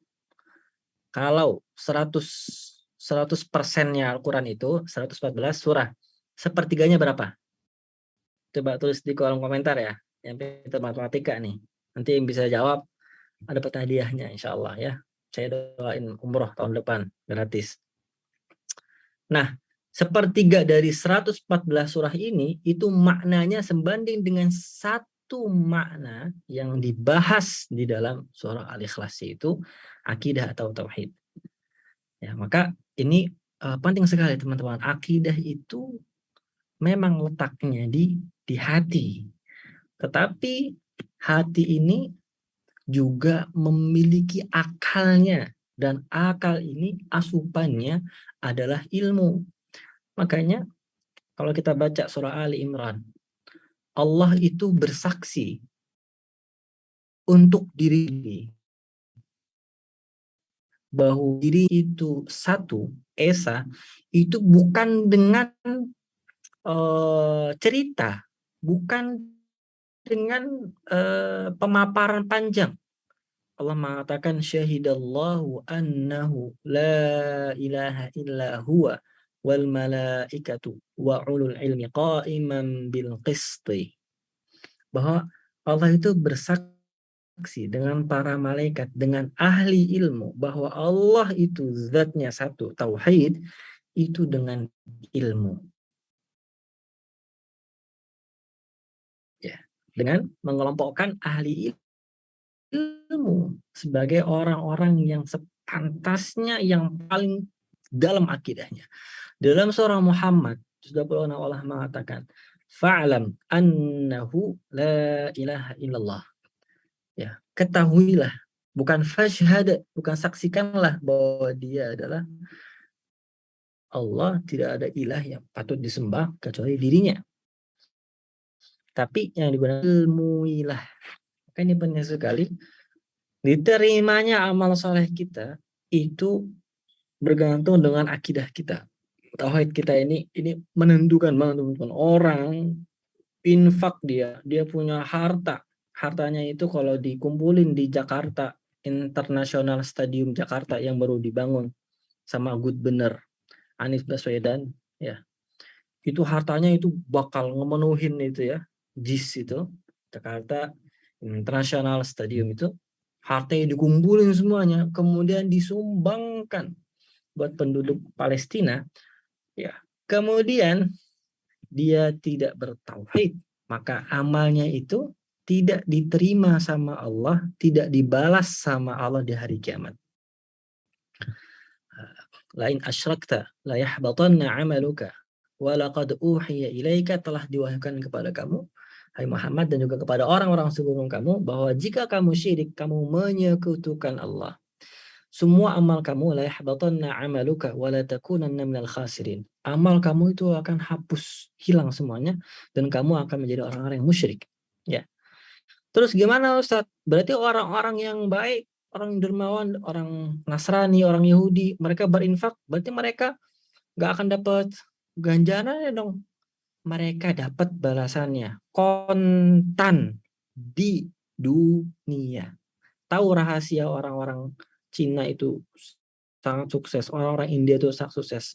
Selain dari etos kerja mereka yang gila-gilaan, mereka sangat berbakti sama orang tua mereka. Mereka ngeluarin jor-joran, mereka pelit sama diri mereka sendiri, tapi buat orang tua itu royalnya bukan main. Apa balasannya, ganjarannya? Allah kasih mereka balasannya kontan buat mereka di dunia. Namun di akhirat mereka nggak dapat apa-apa. Nah, kita orang beriman, kita punya kelebihan dibanding orang yang tidak beriman, yang tidak bertauhid. Kelebihan kita adalah apapun yang kita infakkan, kita kerjakan, itu balasannya diganjar 2 kali di dunia dan di akhirat. Fa amma man a'ta wattaqa wa saddaqa bil husna fasanuyassiruhu lil yusra. Nah, ini belum masuk pun ke ayat pertama nih Ustazah ya, tapi udah jam 8:30. Ini kira-kira gimana nih? Lanjut aja ya, sedikit ya Ustazah ya, kita Ya, kulik sedikit lagi ya Ustaz ya. Oke, kita kulik sedikit ya tentang maknanya, semoga bisa kita simpulkan dengan cepat ya. Yang pertama, qul huwallahu ahad. Katakanlah hai Muhammad, huwa, dia itu Allah, ahad, Maha Esa. Dia Allah itu ahad. Ini jawaban dari Allah yang bertanya. Untuk orang yang bertanya dari orang musyrikin Quraisy maupun dari orang Yahudi yang mengatakan atau yang bertanya, ya Muhammad, coba sifati nasab Tuhanmu. Muhammad, kalau Allah itu menciptakan segala sesuatu, siapa yang menciptakan Allah? Maka jawabannya adalah qul huwallahu ahad. Katakanlah kepada mereka, hai Muhammad, bahwa Allah itu Maha Esa. Allah itu Maha Esa, ya, dan tidak bisa dipersekutukan dengan apapun. Ya, tidak bisa dipersekutukan dengan apapun. Maka kemudian karena dia, Allah itu tidak bisa dipersekutukan dengan apapun, maka Allah tidak mungkin diciptakan. Maka Allah tidak mungkin punya anak ataupun punya orang tua. Karena orang yang punya anak atau punya orang tua, berarti dia tidak esa. Dia dari awal ada yang mengadakan, ada yang menciptakan, sesuatu yang diadakan, sesuatu yang diciptakan. Tidaklah esa, tidaklah tunggal. Kata huwa di ayat yang pertama, teman-teman, ini bukan berarti merujuk kepada Allah itu laki-laki. Ini karena kontum maba nih ya. Saya kulik sebentar ya, teman-teman.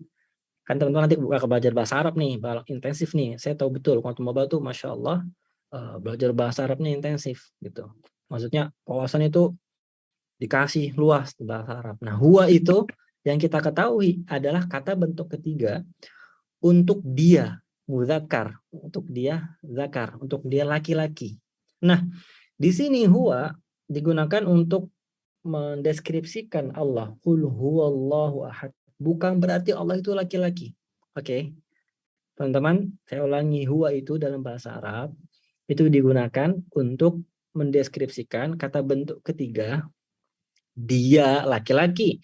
Tapi di sini tidak berarti Allah itu laki-laki. Hanya karena huwa di sini digunakan bukan berarti adalah Allah itu laki-laki. Bagaimana mungkin Allah laki-laki? Padahal keesaan Allah itu tidak mungkin dipersekutukan dengan sifatnya makhluk-makhluk. Itu jawaban yang pertama. Jawaban yang kedua, huwa di sini itu tidak merujuk kepada laki-laki. Karena apa? Karena huwa itu digunakan dalam bahasa Arab juga untuk mendeskripsikan sesuatu yang zatnya tidak bisa kita indra. Saya ulangi. Huwa ini adalah kata ganti ketiga untuk menunjukkan, menjelaskan sesuatu yang tidak bisa indra. Zatnya, ingat ya, zatnya. Zat itu apa, Kak? Zat itu ini nih, bentuk jisim.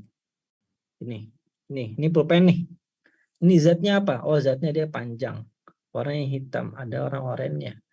Oh, dia bentuknya lonjong begini. Bisa dibuka, ada tutupnya. Ini namanya zat. Ya. Allah nggak bisa begitu. Allah nggak akan bisa kita indra. Ada orang ateis bilang, kamu percaya sama Allah?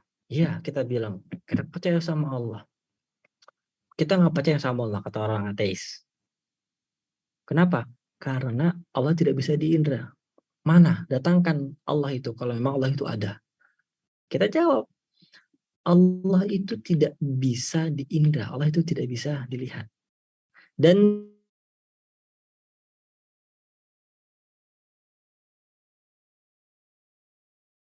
tidak semua hal yang tidak bisa kita lihat, kita indra, itu berarti tidak ada.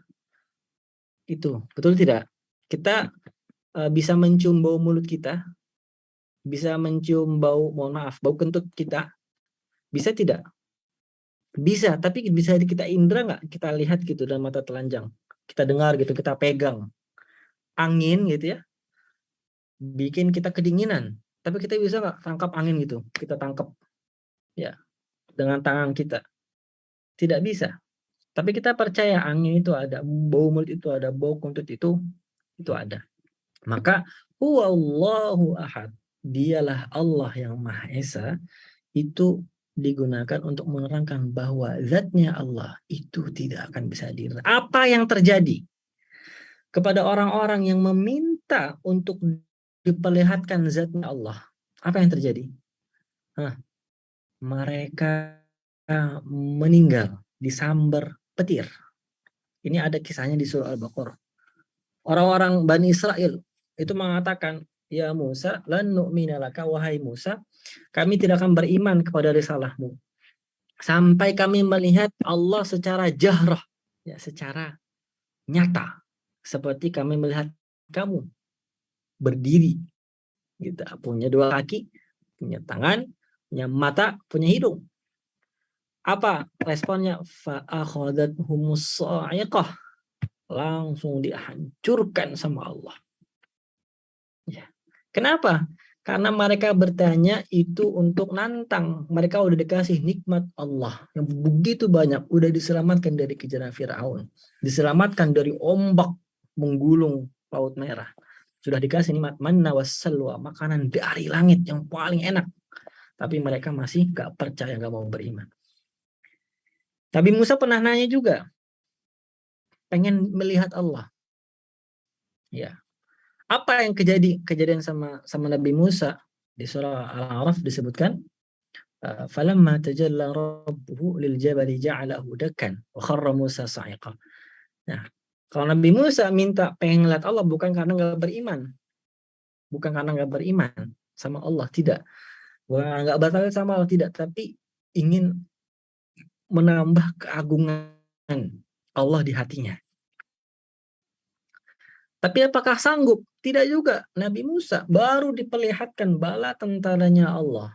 Malaikat-malaikat turun dari langit ke bukit Tursina. Ribuan, baru dilihatin itu saja.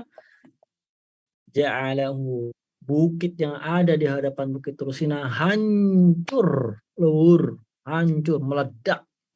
Wa kharra Musa sa'iqa. Dan Musa langsung pingsan. Pingsan.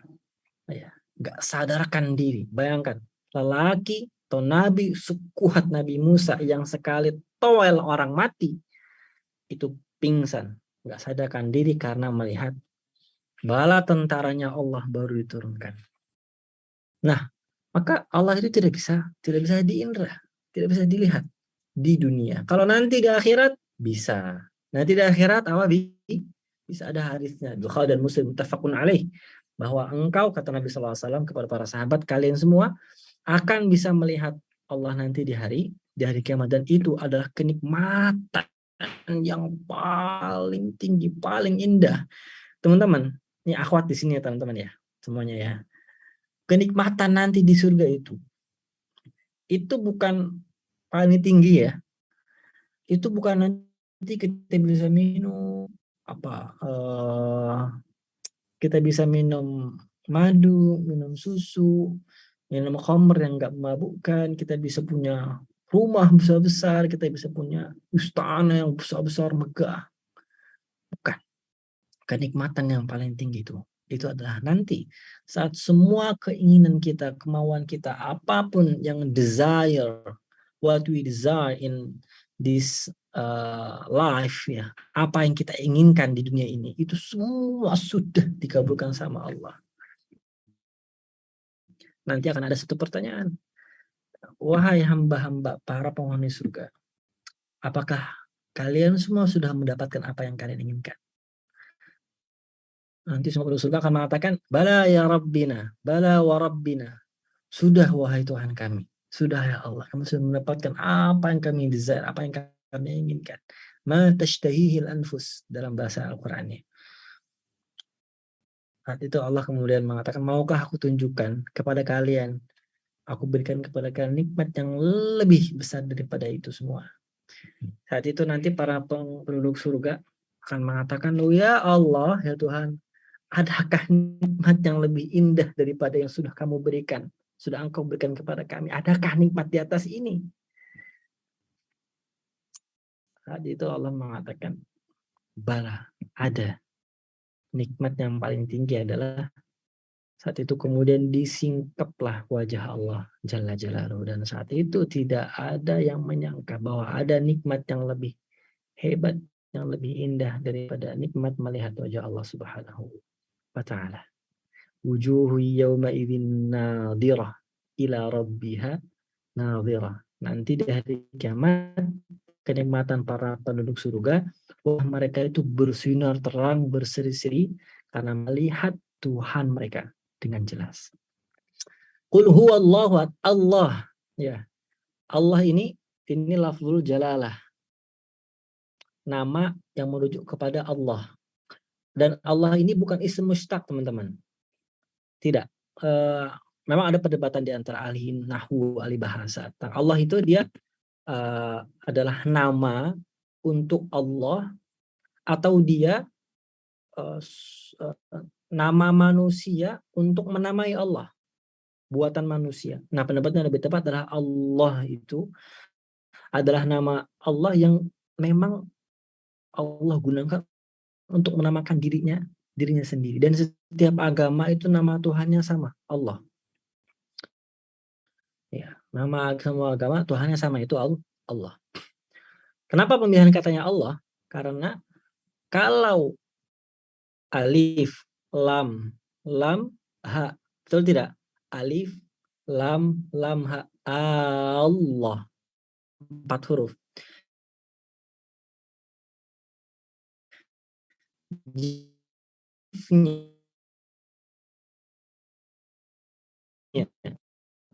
Allah alifnya dihapus, jadi terbacanya lillah, milik Allah. Lillahi. Kalau lam pertamanya dihapus, sisanya apa? Sisanya jadi lahu. Artinya apa? Bagi dia. Dianya siapa? Allah. Kalau lam keduanya dihapus, maka tinggal huruf apa? Huruf hu. Hu ini merujuknya ke siapa? Dia, ke Allah. Maka tidak ada nama yang lebih agung dari nama-nama Allah yang indah, yang jumlahnya minimal ada 99, kecuali Allah. Kecuali nama Allah ini. Maka Allah ini pun dipergunakan untuk membuka a'zamu ayatin fil Qur'anil Karim. Ayat yang paling agung dalam Al-Quran. Apa itu? Ayat yang paling agung dalam Al-Quran? Ayatul kursi. Allahu la ilaha illa huwal hayyul qayyum. Yang unik, teman-teman, kalau kita lihat, kita hitung nih ya, ada satu tim pakar nih. Ini cerita beneran. Ini cerita nggak bohong-bohongan nih, teman-teman. Saya nggak buat-buat. Ini cerita beneran. Ada sekelompok pakar, sekelompok ilmuwan, sekelompok ulama. Mereka menghitung. Mereka bikin satu panitia, Ihsaiyatul Quran, nama panitianya. Lajnatu Ihsaiyatul Quran. Lajnah penghitung kalimat Al-Quran, kata-kata Al-Quran. Kerjaan mereka ngapain? Kerjaan mereka untuk menghitung setiap huruf, setiap kata, setiap kalimat yang ada dalam setiap ayat, yang ada dalam setiap surah. Karena Al-Quran itu terbentuk dari surat, surat terbentuk dari ayat, ayat terbentuk dari kalimat, kalimat terbentuk dari kata, kata terbentuk dari huruf.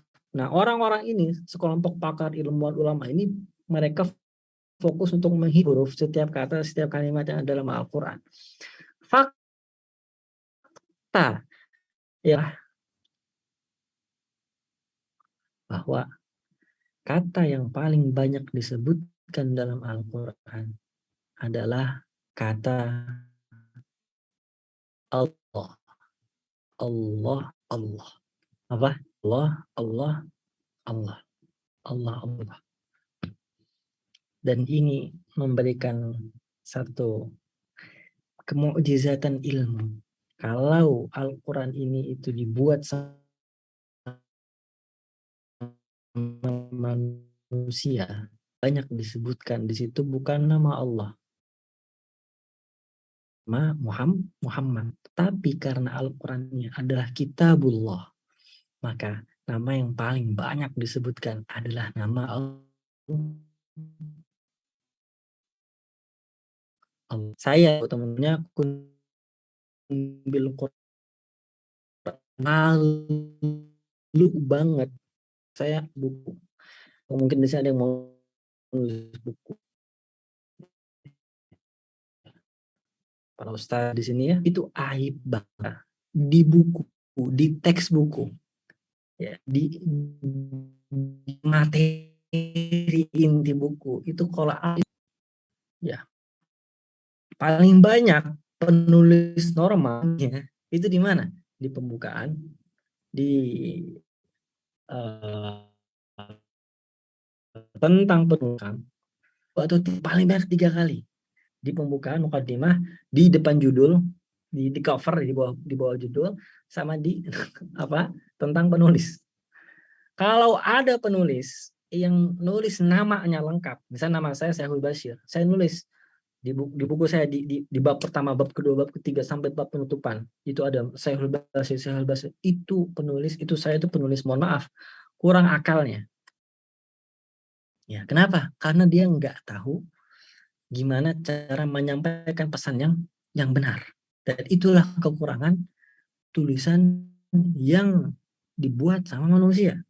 Tapi Al-Quran itu adalah miliknya Allah Subhanahu wa Ta'ala. Namun yang menyampaikan risalahnya adalah Nabi Muhammad Sallallahu Alaihi Wasallam untuk meneguhkan kemu'jizatan Al-Quran Al-Karim dan membungkam semua masyarakat Arab jahiliyah, semua umat manusia sampai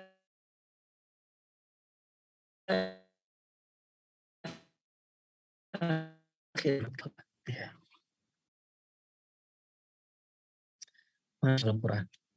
Sekarang pertanyaannya, ada satu surah dalam Al-Quran yang di setiap ayatnya ada lafzul. Udah pernah kasih kuisnya ini kalau nggak salah ya, Ustaz Adila ya, ke teman-teman Quantum Maba pas lagi tadabbur surah Al-Muluk kalau nggak salah, apa Naba gitu ya. Nah ini saya kasih lagi nih ke teman-teman yang mungkin masih banyak yang baru nih, challenge ini, yang tahu insya Allah nanti ada hadiahnya. Ya, surah yang ada dalam Al-Quran setiap ayatnya ada lafzul jalalah. Surah dalam Al-Quran yang di setiap ayatnya ada lafzul jalalah. Yang tahu tulis di komen, yang paling cepat jawabnya insya Allah akan ada hadiahnya khusus dari saya. Ya. Nah itu Allah. Kemudian ahad. Kemudian ahad. Qul huwallahu ahad. Katakan dialah Allah yang Maha Esa, Maha Ahad. Apa makna ahad ini? Ahad ini bukan hanya angka. Ada banyak ahli tafsir yang mentadabburi mengapa pemilihan katanya adalah ahad. Dalam bahasa Arab, itu materi tentang bahasa Arab, angka 1 dalam bahasa Arab itu wahidun. Angka 2 ithnani, 3 atau 3, salasah. Kalau angka yang pertama itu al-awwal atau awal. Yang kedua itu ini. Yang ketiga salif, keempat rabi'. 4 arba'ah, keempat rabi'. 5 khamsah, kelima khamis, ya, dan seterusnya. Tapi untuk ahad, esa tunggal itu tidak ada muftatahnya, tidak ada pembukanya. Jadi ada ulama yang mentadabbur coba menyingkap mengapa pemilihan katanya ahad bukan wahid. Di Al-Quran ada nggak kalimat wahid? Ada kalimat wahid ada dalam Al-Quran untuk memberitahu apa keesaan Allah. Teman-teman mungkin tahu ya, sepekan lalu ada viral video ustazah, namanya ustazah siapa? Beliau baca tahlil, baca surah Yasin, baca tahlilan Yasinan, ustazah Taslimah ya, ustazah Taslimah. Teman-teman tahu ya videonya viral ya. Wafat pas lagi baca wa ilahukum ilahun wahid. La ilaha illa huwa, terus meninggal. Tahu ya, viral, itu viral banget. Itu saya pengen banget di posisi beliau. Saya kalau punya harta 100 triliun gitu ya, saya pengen nebus itu biar bisa gantiin posisi beliau. Pengen banget saya mati husnul khotimah kayak begitu tuh. Jadi kalimat wahid pun digunakan, tapi di surah Al-Ikhlas untuk menunjukkan kemurnian tauhid tidak digunakan kata wahid melainkan ahad. Apa hikmahnya? Jawaban yang pertama kata para ulama. Wahidun itu muftatahul adad. Wahid itu adalah angka untuk bilangan satu. Dan itu ada lanjutannya, wahidun satu, dua, ifnaini tiga, salasa. Nah kalau ahadun itu famun qati'ul adad. Kalimat ahad itu adalah simbol, bukan angka. Simbol yang digunakan untuk melambangkan tunggal, keesaan. Yang namanya tunggal esa tidak dipermula dan tidak diakhiri oleh apapun, oleh siapapun. Mana yang pertama? Mana yang kedua? Wahidun itu ada muannasnya. Teman-teman nanti akan belajar sama Quantum Maba. Kalau udah belajar, alhamdulillah. Kalau yang belum belajar nih ya, langsung ikut kursusnya beneran yang emang khusus bahasa Arab. Wahidun itu ada muannas. Muannas itu apa sih Ustadz? Muannas itu perempuan. Ya. Lambang perempuan. Wahidun itu muzakkar, muannasnya wahidah. Ifnani itu muzakkar. Ya. Muannasnya ifnatani. Ya. Kemudian salasah itu untuk muzakkar 3. Kalau 3 untuk muannas perempuan itu salasun. Arba'atun itu 4 untuk muzakkar. Muannasnya perempuannya itu arba'un. Jadi wahidun itu ada muannasnya. Sedangkan ahadun itu tidak ada muannasnya. Ya, tidak ada muannasnya. Mungkin ada yang mengatakan, Ustadz, ada Ustadz muannasnya apa? Ihda. Ihda. Nah, kami sampaikan bahwa ihda itu tidak bisa berdiri sendiri sebagai sebuah sifat untuk mausuf, sebagaimana ahadun bisa berdiri untuk sifat untuk sebuah mausuf. Ustadz ini ngomongnya belibet banget, Ustadz, sifat mausuf. Nah, silakan nanti belajar di Quantum Maba insyaallah. Nanti belajar tuh apa itu mudhof ilaih, sifat mausuf, ya, pelajarin tuh. Nah, ahadun itu bisa menjadi sifat untuk mausuf. Sedangkan ihda itu tidak bisa untuk menjadi sifat dan mausuf. Makanya kemudian karena setiap angka itu bisa digunakan untuk simbol mu'annas perempuan, Allah menggunakan kata ahad agar tidak bisa diselewengkan untuk perempuan. Kemudian yang ketiga, wahidun itu yatajazza ila ab'ad. Fal-wahidu yatajazza ila arba' wa ila aslath. Jadi angka 1 itu bisa dibagi-bagi. Wahidun 1 itu bisa dibagi-bagi. Bisa menjadi 1/3, 1/4, 2/3, ya enggak? Tapi kalau ahad itu nggak bisa dibagi-bagi. Dan Allah pantas untuk ahad. Tidak untuk wahid. Karena apa? Karena Allah tidak berbagi, tidak berbilang. Ya. Yang keempat, angka wahid itu menunjukkan ketidakumuman. Angka wahidun menunjukkan ketidakumuman. Sedangkan ahadun itu menunjukkan umum, mutlak.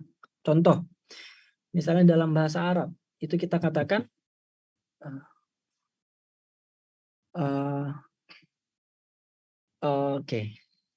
sorry. Misalnya kita katakan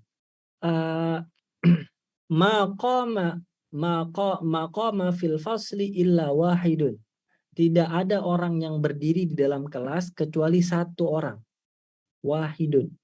Itu bisa berarti yang berdiri bukan 1 orang, tapi 2, 3, 4 atau lebih. Contoh yang lain, ma qataltu illa wahidan. Saya tidak membunuh kecuali satu orang. Itu bisa berarti dia memang tidak membunuh 1 orang, tapi dia membunuh 2 atau 3 orang. Tapi kalau yang digunakan kalimatnya adalah ahadun, maka ini berarti hanya satu saja. Ma qama minna ahadun. Tidak ada satupun dari kita yang berdiri. Maka enggak satu, enggak dua, enggak tiga, enggak ada yang berdiri sama sekali. Ma darabtu ahadan. Saya tidak memukul satu orang pun. Maka 2, 3, dan 4, saya tidak memukul mereka semua. Enggak memukul siapapun. Nah, Allah menggunakan kalimat ahadun untuk menggambarkan bahwa Allah itu satu, esa, tunggal, tak berbilang, tak terbagi. Konstan dari sejak awal mula penciptaan sampai nanti akhirat kelak. Yang kelima, ya, wahid itu bisa menjadi sifat untuk semua materi. Bisa untuk kitabun wahidun, rojulun wahidun, qalamun wahidun, laki-laki satu, buku satu, pulpen satu, satu pulpen, satu laki-laki, satu buku. Tapi kalau ahadun, itu hanya boleh menjadi sifat untuk Allah, Tuhan semesta alam. Yang keenam, ada banyak nih Ustadz, banyak lah. Ya, insya Allah kalau ini selesai udah kita sudahin ya. Saya sudah dikasih tahu sama panitia nih, Ustadz nih kepanjangan nih Ustadz. Kan saya tanya jawab nih ya, Masya Allah. Yang keenam, kita cepatkan. Wahidun, angka 1, itu digunakan untuk orang yang berakal, untuk sesuatu yang berakal, dan sesuatu yang tidak berakal. Sedangkan ahadun, itu untuk yang berakal saja.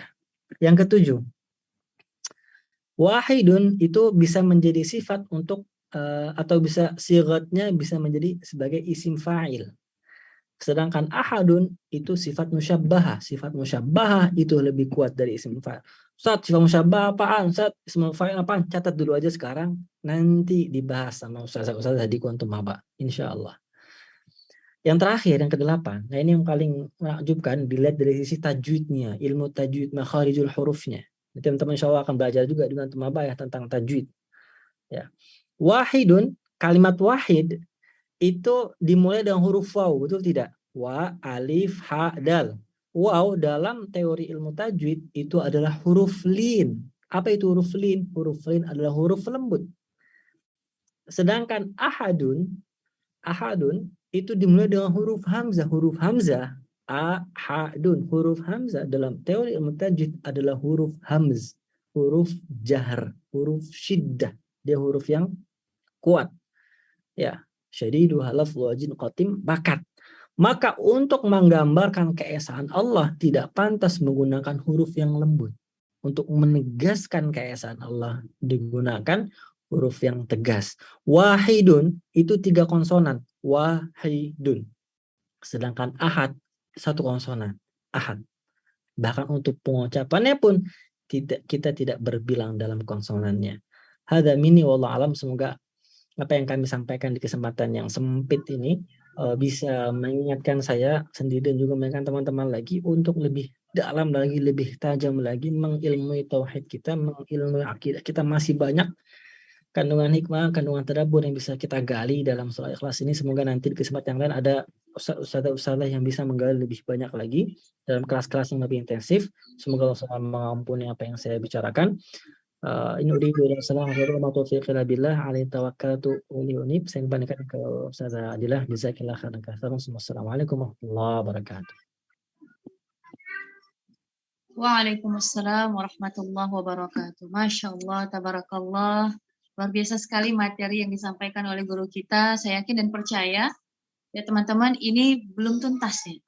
Tapi karena waktu juga yang harus kita ingat ya teman-teman, mungkin udah pada ngantuk. Kalau di Medan ini masih slow sebenarnya ya. Tapi mungkin di daerah-daerah lain udah waktunya jam tidur, ada yang udah lapar nih, Masya Allah. Mudah-mudahan teman-teman semua ya kita bisa paham bahwa ternyata kita bangga banget, bersyukur sekali menjadi seorang muslim yang kita insya Allah tetap bisa menguatkan tauhid kita kepada Allah Subhanahu wa taala. Baik Ustadz, kita masuk ke sesi tanya jawab nih sebenarnya. Cuman karena waktu kita ini sudah sangat genting ya di jam-jam yang rawan, mungkin Adila persilakan 1 orang saja nih untuk langsung bertanya kepada guru kita, dan mohon Ustadz jawabannya nggak usah panjang-panjang. Izin ya Ustadz ya. Ampun. Insyaallah. Baik, ada teman-teman yang ingin bertanya, Adila persilahkan 1 orang. Boleh langsung raise hand ya. Ada? Kalau nggak ada, kita lanjut nih ke door prize. Hitungan 1, 2, 3, 4, 5. Benar-benar nggak ada atau takut kena ancam keadilan ya? Masya Allah. Baik, kayaknya nggak ada ya Ustadz. Oke. Baik, kita langsung lanjut saja ke sesi door prize. Jadi teman-teman sekalian, Adila kasih peraturannya. Nanti Ustadz kita akan memberikan pertanyaan, jumlahnya 3 pertanyaan. Nah, di antara pertanyaan itu satu-satu nanti akan dibacakan oleh guru kita. Teman-teman langsung jawab. Ya, jawabnya dengan cara raise hand, kemudian dipersilahkan langsung menggunakan mikrofon untuk bisa kita tahu apakah jawaban teman-teman benar atau salah. Ya, jadi nggak diperkenalkan dari kolom chat ya. Kita langsung raise hand, langsung mikrofon. Baik, teman-teman siap? Kalau sudah siap, langsung kita persilakan kepada kita, Pak Ustadz, untuk memberikan pertanyaan. Ahlan Ustadz. Baik, pertanyaan pertama. Tadi saya sempat sebutkan sejenak apa arti dasar, apa arti kata dasar dalam bahasa Arab untuk as-samad. Arti kata dasar untuk as-samad di ayat kedua di surah Ikhlas. Allahus samad. Ya, samada, samadun. Bisa jawab? Ya, Masya Allah Ustadz, ada nih. Yang pertama sekali raise hand ada Ukti Siti Nurjannah. Silakan Ukti. Monggo. Nah, Ustaz. Arti kata samad adalah pemurnian. Oke. Baik. Saudari Siti Nurjannah ya. Terima kasih sudah berusaha, nice try. Tapi jawabannya belum tepat ya. Oke. Berarti kita pilih satu lagi ya Ustadz ya? Boleh. Oke, kami persilakan kepada Ukti Latifah Ainun Qalbi untuk menjawab. Silakan open mic-nya. Bismillahirrahmanirrahim. Arti as-samad yaitu al-qasdu, yaitu tujuan. Mumtaz, Saudari Latifah. Barakallahu fiik. Ya, Masya Allah. Baik Ustadz, kita lanjutkan pertanyaan kedua. Oke. Pertanyaan kedua, saya mau keluar dari tema sebenarnya, tapi takut kalau dari tema aja masih banyak ada yang salah jawabnya ya, karena udah pada ngantuk. Jadi kita kembali saja ke tema yang tadi atau yang sudah saya sampaikan. Pertanyaan kedua adalah jika surah Al-Ikhlas ini sebagai surah yang paling pendek kedua dalam Al-Quran menjelaskan tentang haknya Allah, menjelaskan tentang kemuliaannya Allah, maka surah yang paling pendek, paling nomor 1 dalam Al-Quran itu surah Al-Kautsar. Itu menjelaskan kemuliaan siapa? Baik, teman-teman yang sudah tahu langsung raise hand. Yang pertama sekali raise hand kami persilahkan kepada Ukti Mahyuni. Silakan Ukti. Bismillahirrahmanirrahim.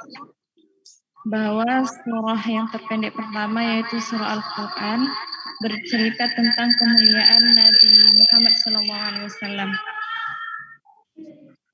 Ya, Masya Allah. Ya, sayang sekali ya buat teman-teman yang terlambat jawab karena jawabannya sudah tepat oleh Saudari Mahyuni dan beliau mendapatkan surprise-nya insyaallah. Barakallahu fiik, jawabannya tepat 100. Masya Allah. Ya. Kita lanjutkan yang ketiga ya Ustadz. Tadi juga disebutkan ya tentang sababun nuzul, latar belakang, peristiwa latar belakangnya, juga kemudian pengelompokan suratnya ya. Ini surah Makkiyah atau surah Madaniyah. Terus juga tadi ada tentang bahwa Al-Ikhlas ini itu sepertiga Al-Quran. Pertanyaannya adalah ini sepertiga pahala apa sepertiga makna? Oke, sudah banyak yang angkat tangan. Yang pertama kita pilih ini ikhwan ya, Dani Aji Pratama. Silahkan.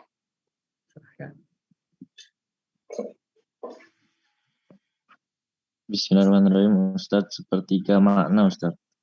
Mumtaz, saudara Dani, Masya Allah, Rahman. Barakallahu fiik, sadaqtum. Betul jawabannya. Sepertiga makna Al-Quran. Barakallahu fiik. Oke. Masya Allah, terima kasih kepada teman-teman yang sudah menjawab. Terima kasih kepada Ustadz. Untuk informasi Ustadz, bahwa Quantum Maba sudah membuka kelas ikhwan. Karena kalau sebelum ini khusus untuk akhwat, maka di batch ke-34 ini dibukalah kelas ikhwan, tapi untuk kelas tadabbur masih digabung, sementara nanti waktu belajarnya dipisah. Jadi Ustadz, yang berhadir di Zoom kita ini ada juga ikhwan, dan kayaknya jumlahnya cukup banyak, memang nggak kelihatan semuanya. Ya. Baik, teman-teman semuanya, alhamdulillah sudah selesai materi kita, sudah selesai juga tanya jawab, walaupun nggak ada ya kita anggap aja ada gitu ya. Dan kita masuk ke door prize, dan alhamdulillah terima kasih banyak kepada Ustadz Muhammad Syaihul Bashir yang telah meluangkan waktunya, yang telah memberikan ilmunya. Insya Allah mudah-mudahan apa yang Ustadz sampaikan menjadi amal jariah di sisi Allah, amin. Dan tentunya bagi kita yang mendengarkan, teman-teman semakin bersemangat untuk menggali agama Allah, menggali ilmu-ilmu Allah, dan tentunya tetap bersemangat untuk kemudian belajar bersama Quantum Maba di kelas khusus belajar bahasa Arab online ya teman-teman semuanya. Alhamdulillah Ustadz, terima kasih. Mudah-mudahan selalu sehat, selalu dimudahkan Allah urusannya, keluarganya, dan Adila kira Ustadz bisa melanjutkan aktivitasnya kembali. Terima kasih banyak Ustadz Adila, teman-teman Quantum Maba, teman-teman peserta. Sampai jumpa di lain waktu. Ya. Assalamualaikum warahmatullahi wabarakatuh.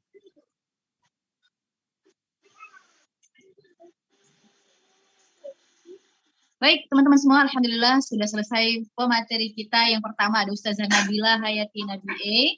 Kemudian yang kedua ada Ustadz Muhammad Syaihul Bashir LC, dan dua-duanya Masya Allah, subhanallah, luar biasa sekali. Kemudian tadi ada juga qori kita, Kak Rizal ya.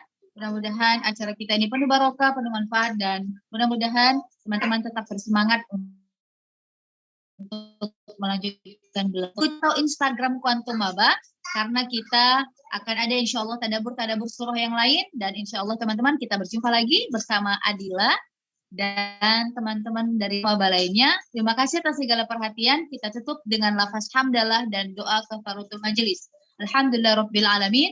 Bismillahirrahmanirrahim. Subhanakallahumma wa bihamdik. Asyhadu an la ilaha illa anta astaghfiruka wa atubu ilaik.